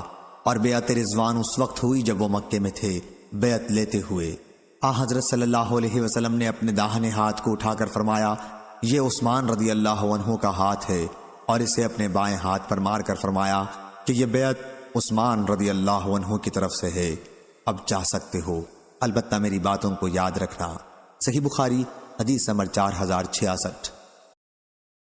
عمر بن خالد نے بیان کیا، کہا ہم سے زہیر نے بیان کیا، کہا ہم سے ابو اسحاق نے بیان کیا، کہا کہ میں نے حضرت برا بن عازب رضی اللہ عنہ سے سنا، انہوں نے بیان کیا کہ غزوہ احد کے موقع پر رسول کریم صلی اللہ علیہ وسلم نے تیر اندازوں کے پیدل دستے کا امیر عبداللہ بن جبیر رضی اللہ عنہ کو بنایا تھا، لیکن وہ لوگ شکست خوردہ ہو کر آئے۔ آیت والرسول یدعوکم فی اخرکم انہی کے بارے میں نازل ہوئی تھی، اور یہ ہزیمت اس وقت پیش آئی جبکہ رسول اللہ صلی اللہ علیہ وسلم ان کو پیچھے سے پکار رہے تھے۔ صحیح بخاری حدیث نمبر 4067۔ یزید بن زری نے بیان کیا، ان سے سعید نے بیان کیا، انہوں نے قتادہ سے سنا، اور ان سے انس رضی اللہ عنہ نے اور ان سے ابو طلحہ رضی اللہ عنہ نے بیان کیا کہ میں ان لوگوں میں تھا جنہیں غزوہ احد کے موقع پر اونگ نے آ گھیرا تھا، اور اسی حالت میں میری تلوار کئی مرتبہ ہاتھ سے چھوٹ کر بے اختیار گر پڑی تھی، میں اسے اٹھا لیتا پھر گر جاتی اور میں اسے پھر اٹھا لیتا۔ صحیح بخاری حدیث نمبر 4068۔ عبداللہ نے خبر دی، کہا ہم کو معمر نے خبر دی، انہیں زہری نے، انہیں سالم نے اپنے والد عبداللہ بن عمر رضی اللہ عنہ سے کہ انہوں نے رسول اللہ صلی اللہ علیہ وسلم سے سنا جب حضرت صلی اللہ علیہ وسلم فجر کی آخری رکعت کی رکوع سے سر مبارک اٹھاتے تو یہ دعا کرتے، اے اللہ فلاں فلاں اور فلاں یعنی صفوان بن امیہ، سہیل بن عمرو اور حارث بن حشام کو اپنی رحمت سے دور کر دے۔ یہ دعا آپ سمع اللہ لمن حمدہ ربنا لک الحمد کے بعد کرتے تھے۔ اس پر اللہ تعالیٰ نے آیت لیس لک من الامر شیء فانہم ظالمون آل عمران آیت نمبر 128 تک نازل کی۔ صحیح بخاری حدیث نمبر 4069۔ حنظلہ بن ابی سفیان سے روایت ہے، انہوں نے بیان کیا کہ میں نے سالم بن عبداللہ سے سنا، وہ بیان کرتے تھے کہ رسول اللہ صلی اللہ علیہ وسلم صفوان بن امیہ، سہیل بن عمرو اور حارث بن حشام کے لیے بد دعا کرتے تھے۔ اس پر یہ آیت لیس لک من الامر شیء سے فانہم ظالمون تک نازل ہوئی۔ صحیح بخاری حدیث نمبر 4070۔ لیث نے بیان کیا، ان سے یونس نے بیان کیا، ان سے ابن شہاب نے بیان کیا کہ ثعلبہ بن ابی مالک نے بیان کیا کہ حضرت عمر بن خطاب رضی اللہ عنہ نے مدینہ کی خواتین میں چادریں تقسیم کروائیں، ایک عمدہ قسم کی چادر باقی بچ گئی تو ایک صاحب نے جو وہیں موجود تھے عرض کیا، یا امیر المومنین یہ چادر رسول اللہ صلی اللہ علیہ وسلم کے نواسی کو دے دیجئے جو آپ کے نکاح میں ہے۔ ان کا اشارہ حضرت ام کلثوم بنت علی رضی اللہ عنہ کی طرف تھا، لیکن حضرت عمر رضی اللہ عنہ بولے کہ حضرت ام سلیط رضی اللہ عنہ ان سے زیادہ مستحق ہیں۔ حضرت ام سلیط رضی اللہ عنہ کا تعلق قبیلہ انصار سے تھا اور انہوں نے رسول اللہ صلی اللہ علیہ وسلم سے بیعت کی تھی۔ حضرت عمر رضی اللہ عنہ نے کہا کہ غزوہ احد میں وہ ہمارے لیے پانی کی مشک بھر کر لاتی تھی۔ صحیح بخاری حدیث نمبر 4071۔ عبدالعزیز بن عبداللہ بن ابی سلمہ نے بیان کیا، ان سے عبداللہ بن فضل نے، ان سے سلیمان بن یسار نے، ان سے جعفر بن عمرو بن امیہ زمری رضی اللہ عنہ نے بیان کیا کہ میں عبید اللہ بن عدی بن خیار رضی اللہ عنہ کے ساتھ روانہ ہوا، اور جب حمص پہنچے تو مجھ سے عبید اللہ رضی اللہ عنہ نے کہا، آپ کو وحشی ابن حرب ابشی جس نے غزوہ احد میں حمزہ رضی اللہ عنہ کو قتل کیا اور ہندہ زوجہ ابو سفیان نے ان کی لاش کا مسئلہ کیا تھا سے تعارف ہے، ہم چل کے ان سے حمزہ رضی اللہ عنہ کی شہادت کے بارے میں معلوم کرتے ہیں۔ میں نے کہا کہ ٹھیک ہے، ضرور چلو۔ وحشی حمص میں موجود تھا، چنانچہ ہم نے لوگوں سے ان کے بارے میں معلوم کیا تو ہمیں بتایا گیا کہ وہ اپنے مکان کے سائے میں بیٹھے ہوئے ہیں جیسے کوئی بڑا سا کپا ہو۔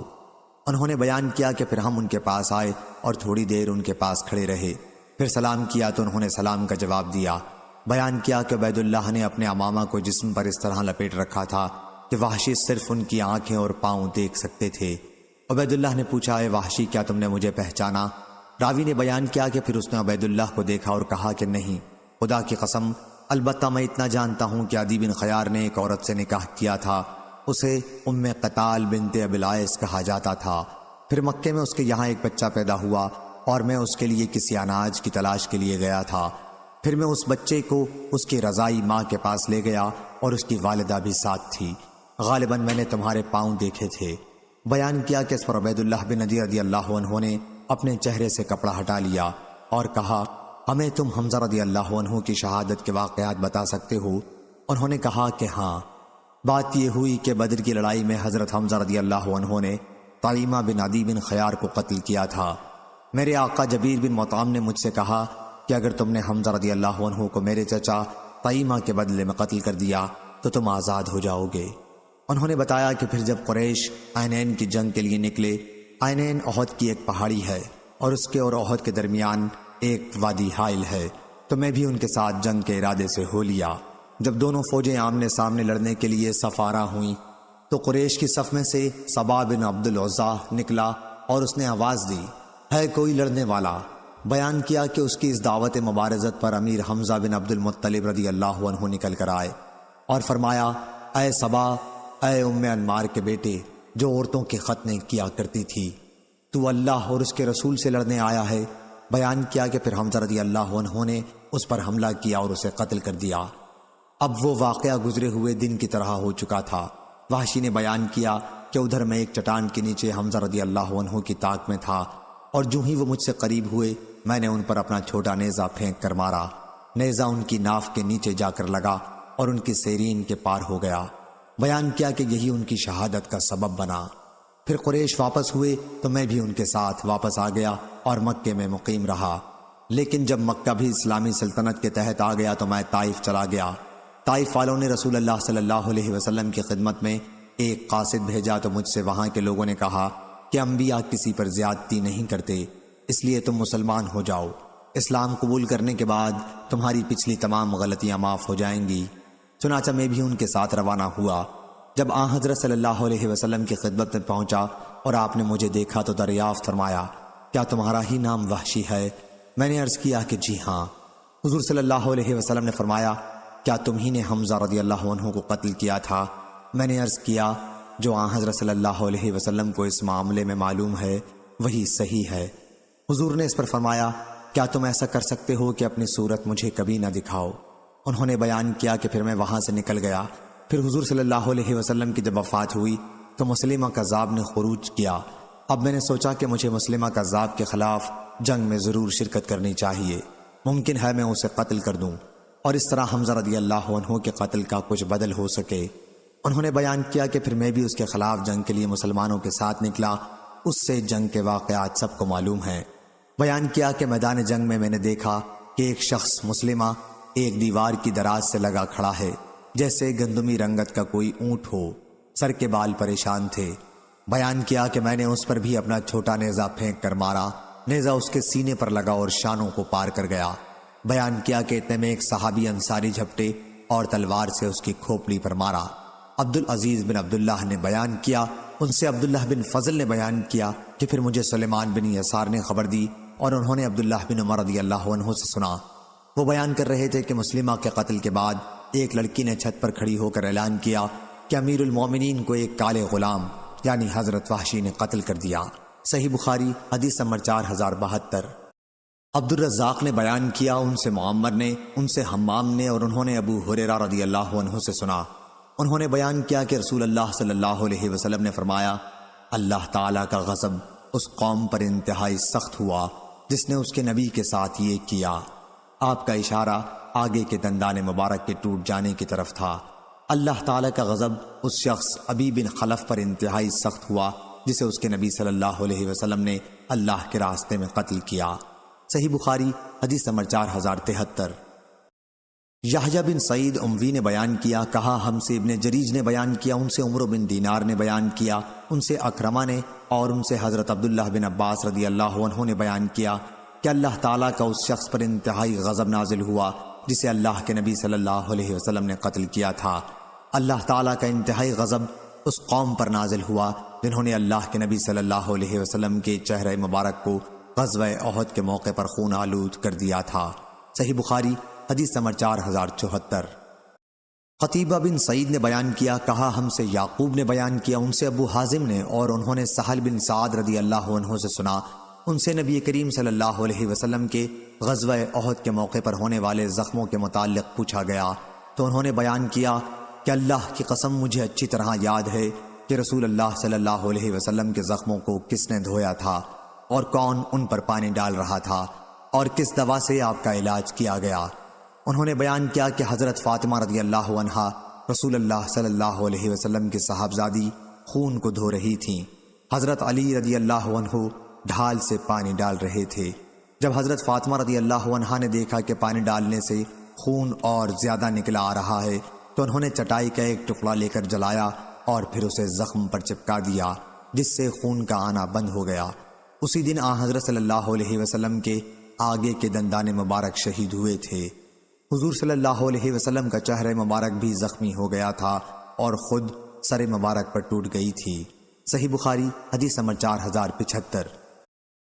ابو عاصم نے بیان کیا، کہا ہم سے ابن جریج نے بیان کیا، ان سے عمرو بن دینار نے، ان سے اکرمہ نے اور ان سے حضرت عبداللہ بن عباس رضی اللہ عنہ نے بیان کیا کہ اللہ تعالیٰ کا انتہائی غضب اس شخص پر نازل ہوا جسے اللہ کے نبی نے قتل کیا تھا۔ اللہ تعالیٰ کا انتہائی غضب اس شخص پر نازل ہوا جس نے یعنی عبداللہ بن قمیہ نے لعنت اللہ علیہ رسول اللہ صلی اللہ علیہ وسلم کے چہرے مبارک کو خونا خون کیا تھا۔ صحیح بخاری حدیث نمبر 4076۔ ابو معاویہ نے بیان کیا، ان سے حشام نے بیان کیا، ان سے ان کے والد نے اور ان سے حضرت عائشہ رضی اللہ عنہ نے کہ آیت وہ لوگ جنہوں نے اللہ اور اس کے رسول کی آواز پر لبیک کہا، انہوں نے عروہ سے اس آیت کے متعلق کہا، میرے بھانجے تمہارے والد زبیر رضی اللہ عنہ اور نانا ابو بکر رضی اللہ عنہ بھی انہی میں سے تھے۔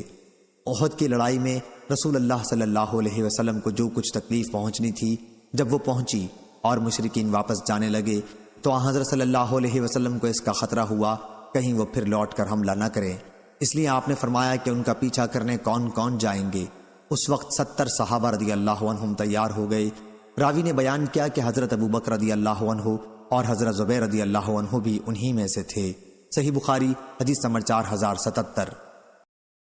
معاذ بن حشام نے بیان کیا، کہا کہ مجھ سے میرے والد نے بیان کیا، ان سے قتادہ نے بیان کیا کہ عرب کے تمام قبائل میں کوئی قبیلہ انصار کے مقابلے میں اس عزت کو حاصل نہیں کر سکا کہ اس کے سب سے زیادہ آدمی شہید ہوئے، اور وہ قبیلہ قیامت کے دن سب سے زیادہ عزت کے ساتھ اٹھے گا۔ حضرت انس بن مالک رضی اللہ عنہ نے ہم سے بیان کیا کہ غزوہ احد میں قبیلہ انصار کے 70 آدمی شہید ہوئے، بار معونہ کے حادثے میں اس کے 70 آدمی شہید ہوئے، اور یمامہ کی لڑائی میں اس کے 70 آدمی شہید ہوئے۔ راوی نے بیان کیا، بار معونہ کا واقعہ رسول اللہ صلی اللہ علیہ وسلم کے وقت میں پیش آیا تھا، اور یمامہ کی جنگ ابو بکر رضی اللہ عنہ کے عہد خلافت میں ہوئی تھی جو مسلمہ کذاب سے لڑی گئی تھی۔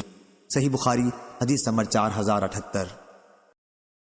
لیث نے بیان کیا، ان سے ابن شہاب نے، ان سے عبد الرحمن بن کعب بن مالک نے، اور انہیں حضرت جابر بن عبداللہ نے خبر دی کہ رسول اللہ صلی اللہ علیہ وسلم نے احد کے شہداء کو ایک ہی کپڑے میں دو دو کو کفن دیا، اور آپ دریافت فرماتے کہ ان میں قرآن کا عالم سب سے زیادہ کون ہے؟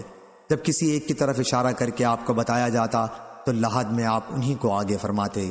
آپ نے فرمایا کہ قیامت کے دن میں ان سب پر گواہ رہوں گا۔ پھر آپ نے تمام شہداء کو خون سمیت دفن کرنے کا حکم فرما دیا، اور ان کی نماز جنازہ نہیں پڑھی اور نہ انہیں غسل دیا گیا۔ صحیح بخاری حدیث نمبر 4079۔ ابو الولید نے بیان کیا، ان سے شعبہ نے، ان سے ابن المنقدر نے، انہوں نے حضرت جابر رضی اللہ عنہ سے سنا، انہوں نے بیان کیا کہ میرے والد حضرت عبداللہ رضی اللہ عنہ شہید کر دیے گئے تو میں رونے لگا اور بار بار ان کے چہرے سے کپڑا ہٹاتا۔ صحابہ مجھ کو روکتے تھے لیکن رسول اللہ صلی اللہ علیہ وسلم نے نہیں روکا۔ فاطمہ بنت عمرو رضی اللہ عنہا حضرت عبداللہ کی بہن بھی رونے لگیں۔ حضرت صلی اللہ علیہ وسلم نے ان سے فرمایا کہ رو مت۔ حضور صلی اللہ علیہ وسلم نے لا تبکیا یا ما تکبیا فرمایا۔ راوی کو شک ہو گیا، فرشتے برابر ان کی لاش پر اپنے پروں کا سایہ کیے ہوئے تھے یہاں تک کہ ان کو اٹھا لیا گیا۔ صحیح بخاری حدیث نمبر 4080۔ ابو اسامہ نے بیان کیا، ان سے یزید بن عبداللہ بن ابی بردہ نے، ان سے ان کے دادا ابو بردہ نے، اور ان سے موسیٰ اشعری رضی اللہ عنہ نے کہ نبی کریم صلی اللہ علیہ وسلم نے فرمایا، میں نے خواب میں دیکھا کہ میں نے تلوار کو ہلایا اور اس سے اس کی دھار ٹوٹ گئی۔ اس کی تعبیر مسلمانوں کے اس نقصان کی شکل میں ظاہر ہوئی جو غزوہ احد میں اٹھانا پڑا تھا۔ پھر میں نے دوبارہ اس تلوار کو ہلایا تو پھر وہ اس سے بھی زیادہ عمدہ ہو گئی جیسی پہلے تھی۔ اس کی تعبیر اللہ تعالیٰ نے فتح اور مسلمانوں کے پھر ازسر نو اجتماع کی صورت میں ظاہر کی۔ میں نے اسی خواب میں ایک گائے دیکھی تھی جو ذبح ہو رہی تھی، اور اللہ تعالیٰ کے تمام کام خیر و برکت لیے ہوئے ہوتے ہیں۔ اس کی تعبیر وہ مسلمان تھے جو احد کی لڑائی میں شہید ہوئے۔ صحیح بخاری حدیث نمبر 4081۔ زہیر نے بیان کیا، کہا ہم سے عامش نے بیان کیا، ان سے شقیق نے اور ان سے خباب رضی اللہ عنہ نے بیان کیا کہ ہم نے نبی کریم صلی اللہ علیہ وسلم کے ساتھ ہجرت کی، اور ہمارا مقصد اس سے صرف اللہ تعالیٰ کی رضامندی حاصل کرنا تھا۔ ضروری تھا کہ اللہ تعالیٰ ہمیں اس پر ثواب دیتا۔ اب بعض لوگ تو وہ تھے جو اللہ سے جا ملے اور دنیا میں انہوں نے اپنا کوئی ثواب نہیں دیکھا۔ مصعب بن عمیر رضی اللہ عنہ بھی انہی میں سے تھے۔ غزوہ احد میں انہوں نے شہادت پائی اور ایک چادر کے سوا اور کوئی چیز انہوں نے نہیں چھوڑی۔ اس چادر سے کفن دیتے وقت جب ہم ان کا سر چھپاتے تو پاؤں کھل جاتا اور پاؤں چھپاتے تو سر کھل جاتا تھا۔ آپ صلی اللہ علیہ وسلم نے ہم سے فرمایا کہ چادر سے سر چھپا دو اور پاؤں پر اذخر گھاس ڈال دو، یا آپ نے یوں فرمایا کہ القوا علی رجلہ من الاذخر، یعنی ان کے پیروں پر اذخر گھاس ڈال دو۔ دونوں جملوں کا مطلب ایک ہی ہے، اور ہم میں بعض وہ ہیں جنہیں ان کے اس عمل کا پھل اسی دنیا میں دے دیا گیا اور وہ اس سے خوب فائدہ اٹھا رہے ہیں۔ صحیح بخاری حدیث نمبر 4082۔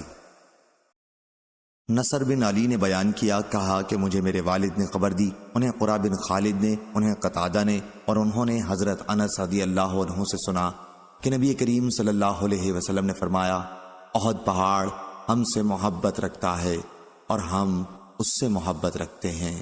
صحیح بخاری حدیث نمبر 4083۔ امام مالک نے خبر دی، انہیں مطلب کے غلام عمرو بن ابی عمرو نے، اور انہیں انس بن مالک رضی اللہ عنہ نے، کہ رسول اللہ صلی اللہ علیہ وسلم کو خیبر سے واپس ہوتے ہوئے احد پہاڑ دکھائی دیا تو آپ نے فرمایا، یہ پہاڑ ہم سے محبت رکھتا ہے اور ہم اس سے محبت رکھتے ہیں۔ اے اللہ، ابراہیم علیہ السلام نے مکہ کو حرمت والا شہر قرار دیا تھا، اور میں ان دو پتھریلے میدانوں کے درمیان علاقے مدینہ منورہ کو حرمت والا شہر قرار دیتا ہوں۔ صحیح بخاری حدیث نمبر 4084۔ لیث بن سعد نے بیان کیا، ان سے یزید بن ابی حبیب نے، ان سے ابو الخیر نے، اور ان سے حضرت عقبہ بن عامر رضی اللہ عنہ نے، کہ نبی کریم صلی اللہ علیہ وسلم ایک دن باہر تشریف لائے اور شہدائے احد پر نماز جنازہ ادا کی جیسے مردوں پر ادا کی جاتی ہے۔ پھر آپ منبر پر تشریف لائے اور فرمایا کہ میں تمہارے آگے جاؤں گا، میں تمہارے حق میں گواہ رہوں گا، میں اب بھی اپنے حوض کوثر کو دیکھ رہا ہوں، مجھے دنیا کے خزانوں کی کنجیاں عطا فرمائی گئی ہیں، یا آپ نے یوں فرمایا مفاتیح الارض، یعنی زمین کی کنجیاں دی گئی ہیں۔ دونوں جملوں کا مطلب ایک ہی ہے۔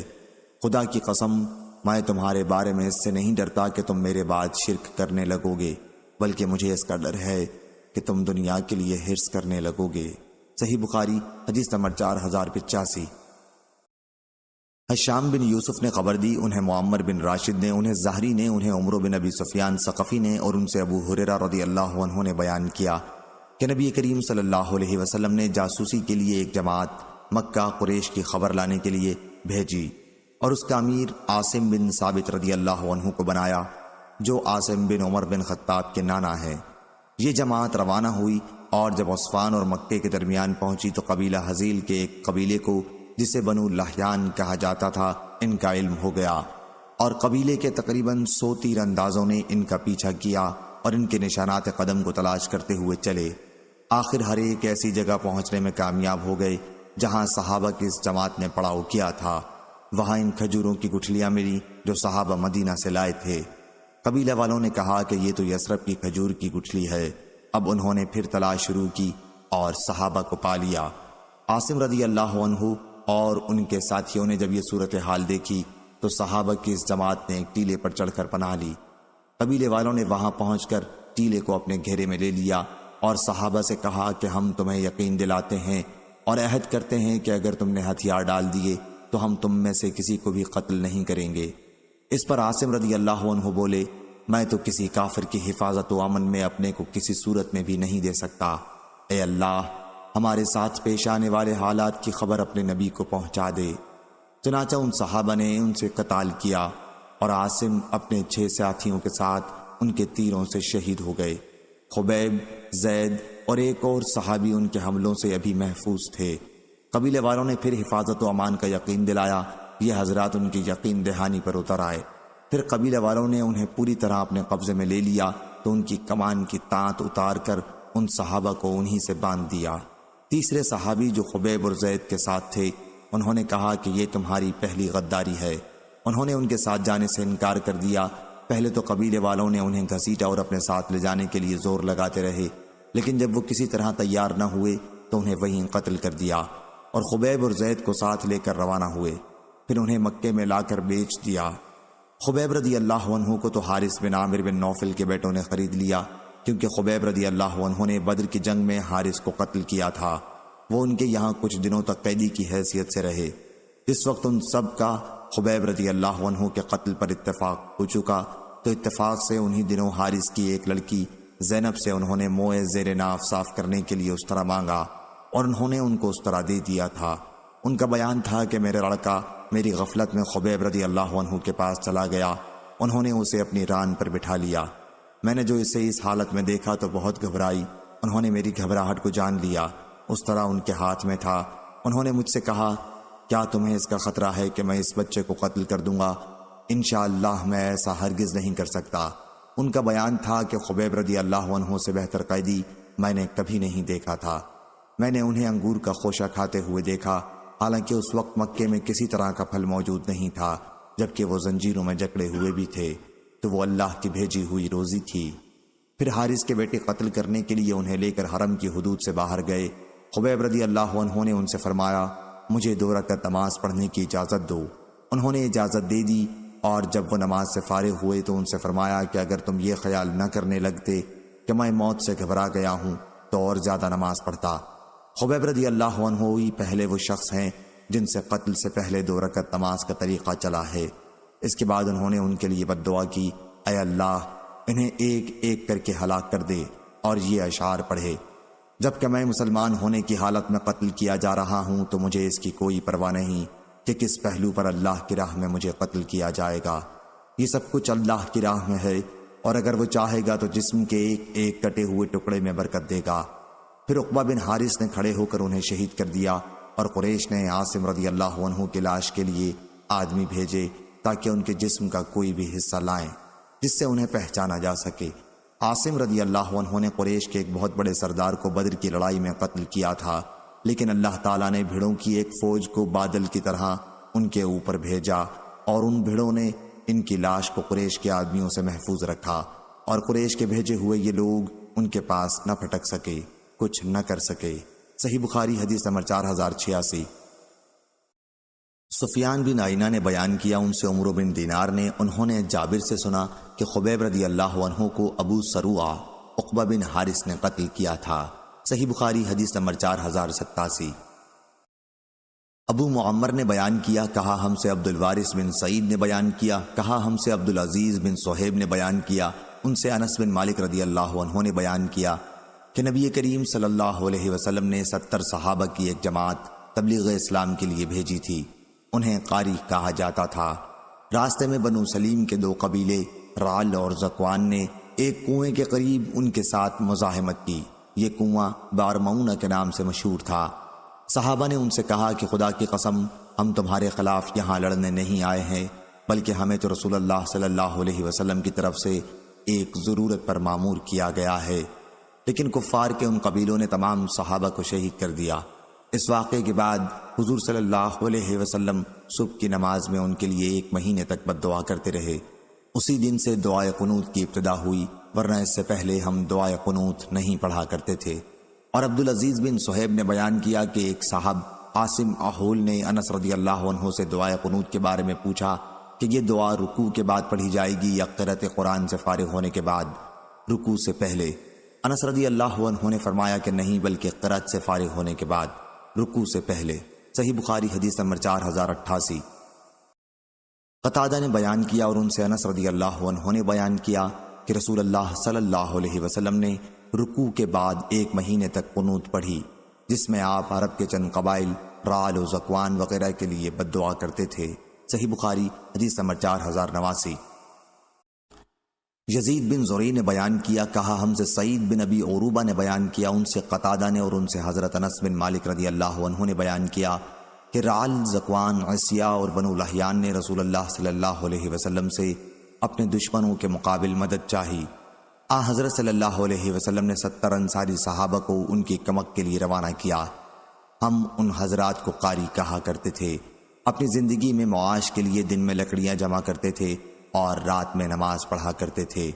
جب یہ حضرات بار معونہ پر پہنچے تو ان قبیلے والوں نے انہیں دھوکہ دیا اور انہیں شہید کر دیا۔ جب حضور صلی اللہ علیہ وسلم کو اس کی خبر ہوئی تو آپ نے صبح کی نماز میں 1 مہینے تک بد دعا کی۔ عرب کے انہی چند قبائل رعل، ذکوان، عصیہ اور بنو لحیان کے لیے انس رضی اللہ عنہ نے بیان کیا کہ ان صحابہ کے بارے میں قرآن میں آیت نازل ہوئی اور ہم اس کی تلاوت کرتے تھے، پھر وہ آیت منسوخ ہو گئی۔ آیت کا ترجمہ: ہماری طرف سے ہماری قوم مسلمانوں کو خبر پہنچا دو کہ ہم اپنے رب کے پاس آ گئے ہیں، ہمارا رب ہم سے راضی ہے اور ہمیں بھی اپنی نعمتوں سے اس نے خوش رکھا ہے۔ اور قتادہ سے روایت ہے، ان سے انس بن مالک رضی اللہ عنہ نے بیان کیا کہ نبی کریم صلی اللہ علیہ وسلم نے 1 مہینے تک صبح کی نماز میں عرب کے چند قبائل یعنی رعل، ذکوان، عصیہ اور بنی لحیان کے لیے بد دعا کی تھی۔ خلیفہ بن خیاط امام بخاری کے شیخ نے یہ اضافہ کیا کہ ہم سے یزید بن زری نے بیان کیا، کہا ہم سے سعید بن ابی عروبہ نے بیان کیا، ان سے قتادہ نے کہ ہم سے انس رضی اللہ عنہ نے، یہ 70 صحابہ قبیلہ انصار سے تھے اور انہیں بارمونہ کے پاس شہید کر دیا گیا تھا۔ صحیح بخاری حدیث نمبر 4090۔ حمام بن یحییٰ نے بیان کیا، ان سے اسحاق بن عبداللہ بن ابی طلحہ نے بیان کیا اور ان سے انس رضی اللہ عنہ نے بیان کیا کہ نبی کریم صلی اللہ علیہ وسلم نے ان کے ماموں ام سلیم انس کی والدہ کے بھائی کو بھی ان 70 سواروں کے ساتھ بھیجا تھا۔ اس کی وجہ یہ ہوئی تھی کہ مشرکوں کے سردار عامر بن طفیل نے حضور اکرم صلی اللہ علیہ وسلم کے سامنے شرارت اور تکبر کی راہ سے 3 صورتیں رکھی تھیں۔ اس نے کہا کہ یا تو یہ کیجئے کہ دیہاتی آبادی پر آپ کی حکومت ہو اور شہری آبادی پر میری ہو، یا پھر مجھے آپ کا جانشین مقرر کیا جائے، ورنہ پھر میں ہزاروں غطفانیوں کو لے کر آپ پر چڑھائی کر دوں گا۔ اس پر حضور صلی اللہ علیہ وسلم نے اس کے لیے بد دعا کی اور ام فلاں کے گھر میں وہ مرض طاعون میں گرفتار ہوا۔ کہنے لگا کہ اس فلاں عورت کے گھر کی جوان اونٹ کی طرح مجھے بھی غدود نکل آیا ہے، میرا گھوڑا لاؤ۔ چنانچہ وہ اپنے گھوڑے کی پشت پر ہی مر گیا۔ بہرحال ام سلیم کے بھائی حرام بن ملحان، ایک اور صحابی جو لنگڑے تھے، اور تیسرے صحابی جن کا تعلق بنی فلاں سے تھا، آگے بڑھے۔ حرام نے اپنے دونوں ساتھیوں سے بنو عامر تک پہنچ کر پہلے ہی کہہ دیا کہ تم دونوں میرے قریب ہی کہیں رہنا، میں ان کے پاس پہلے جاتا ہوں، اگر انہوں نے مجھے امن دے دیا تو تم لوگ قریب ہی ہو، اور اگر مجھے انہوں نے قتل کر دیا تو آپ حضرات اپنے ساتھیوں کے پاس چلے جائیں۔ چنانچہ قبیلے میں پہنچ کر انہوں نے ان سے کہا، کیا تم مجھے امان دیتے ہو کہ میں رسول اللہ صلی اللہ علیہ وسلم کا پیغام تمہیں پہنچا دوں؟ پھر وہ حضور صلی اللہ علیہ وسلم کا پیغام انہیں پہنچانے لگے تو قبیلے والوں نے ایک شخص کو اشارہ کیا اور اس نے پیچھے سے آ کر ان پر نیزے سے وار کیا۔ حمام نے بیان کیا، میرا خیال ہے کہ نیزہ آر پار ہو گیا تھا۔ حرام کی زبان سے اس وقت نکلا، اللہ اکبر، کعبے کی رب کی قسم، میں نے تو اپنی مراد حاصل کر لی۔ اس کے بعد ان میں سے ایک صحابی کو بھی مشرکین نے پکڑ لیا جو حرام کے ساتھ تھے اور انہیں بھی شہید کر دیا۔ پھر اس مہم کے تمام صحابہ کو شہید کر دیا، صرف لنگڑے صحابی بچ نکلنے میں کامیاب ہو گئے۔ وہ پہاڑ کی چوٹی پر چڑھ گئے تھے۔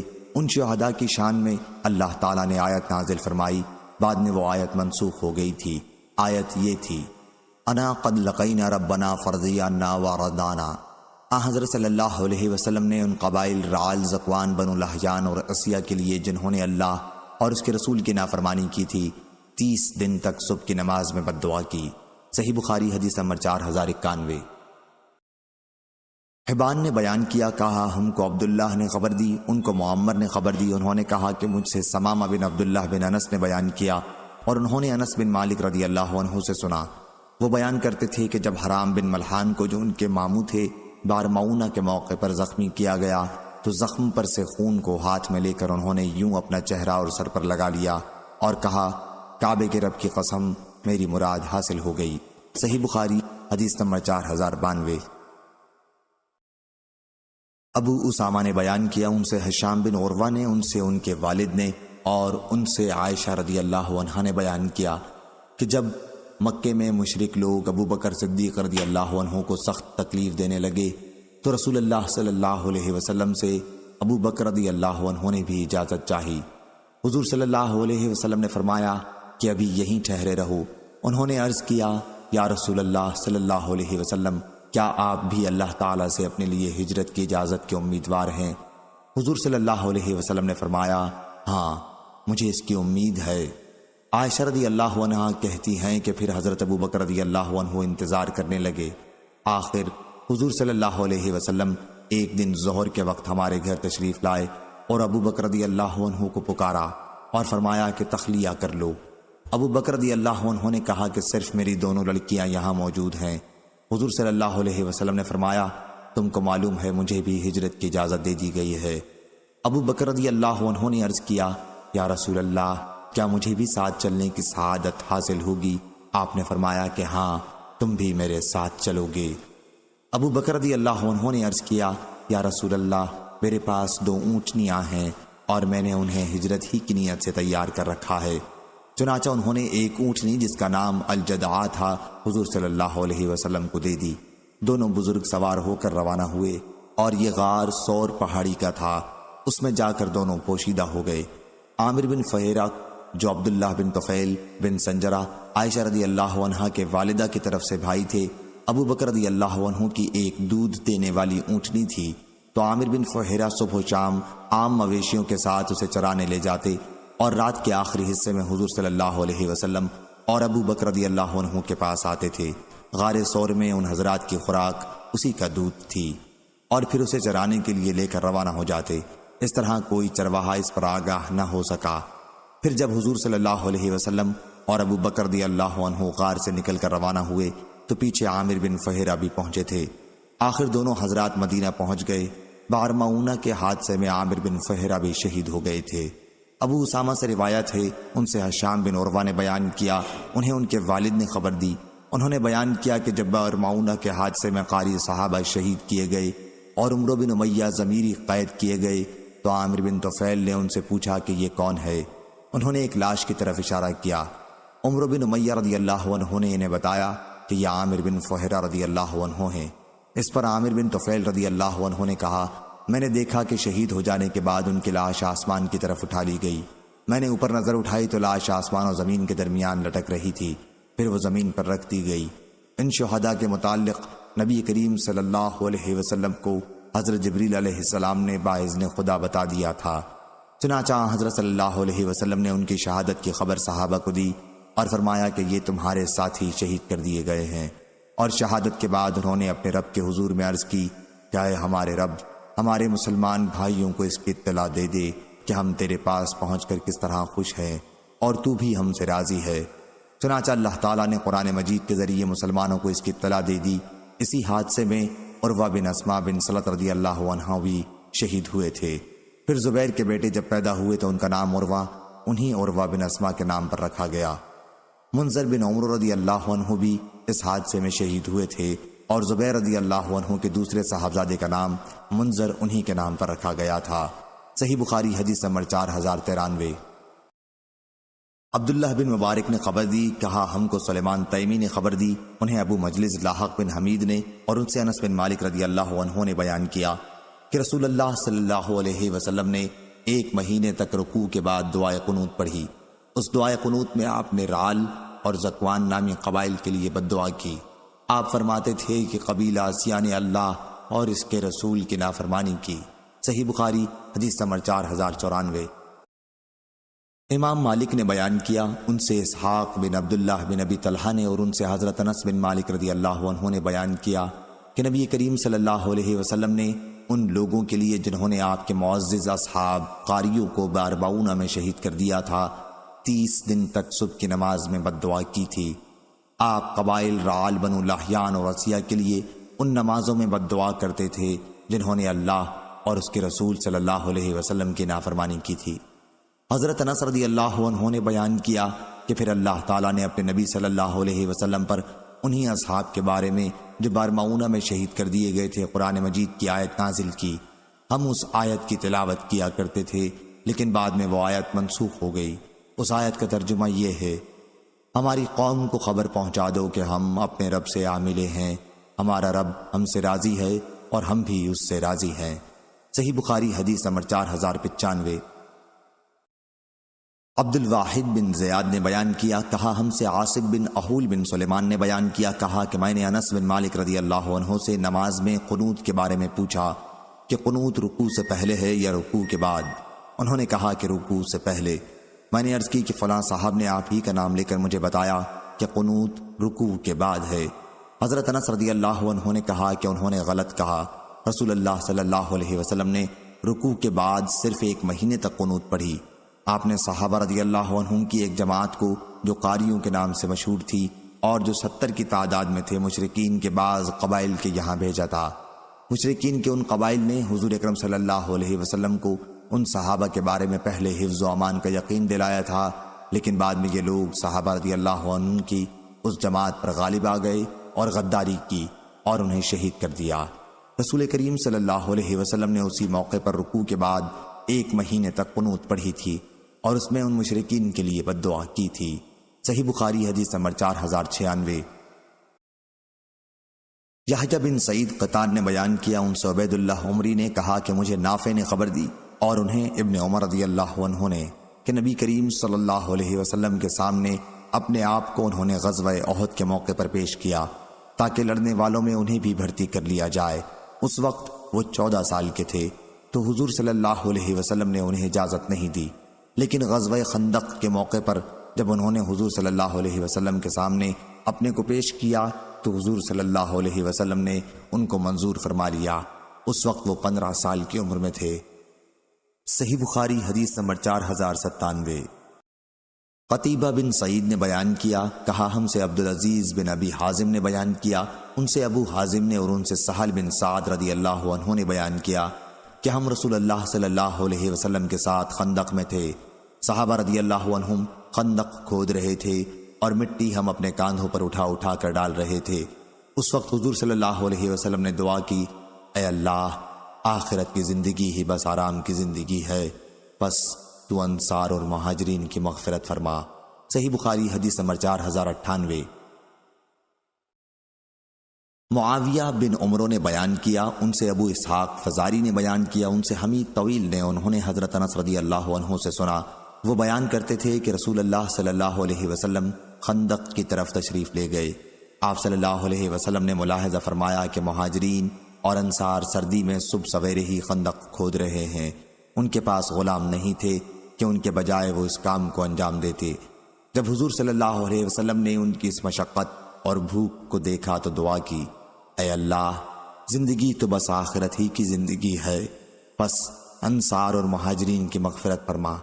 صحابہ کرام رضی اللہ عنہم نے اس کے جواب میں کہا، ہم ہی ہیں جنہوں نے محمد صلی اللہ علیہ وسلم سے جہاد کرنے کے لیے بیعت کی ہے جب تک ہماری جان میں جان ہے۔ صحیح بخاری حدیث نمبر 4099۔ عمر عقدی نے بیان کیا، کہا ہم سے عبد الوارث بن سعید نے بیان کیا، ان سے عبدالعزیز بن صہیب نے اور ان سے حضرت انس رضی اللہ عنہ نے بیان کیا کہ مدینہ کے گرد مہاجرین و انصار خندق کھودنے میں مصروف ہو گئے اور مٹی اپنی پیٹھ پر اٹھانے لگے۔ اس وقت وہ یہ شعر پڑھ رہے تھے، ہم نے ہی محمد صلی اللہ علیہ وسلم سے اسلام پر بیعت کی ہے جب تک ہماری جان میں جان ہے۔ انہوں نے بیان کیا کہ اس پر نبی کریم صلی اللہ علیہ وسلم نے دعا کی، اے اللہ، خیر تو صرف آخرت ہی کی خیر ہے، پس انصار اور مہاجرین کو تو برکت عطا فرما۔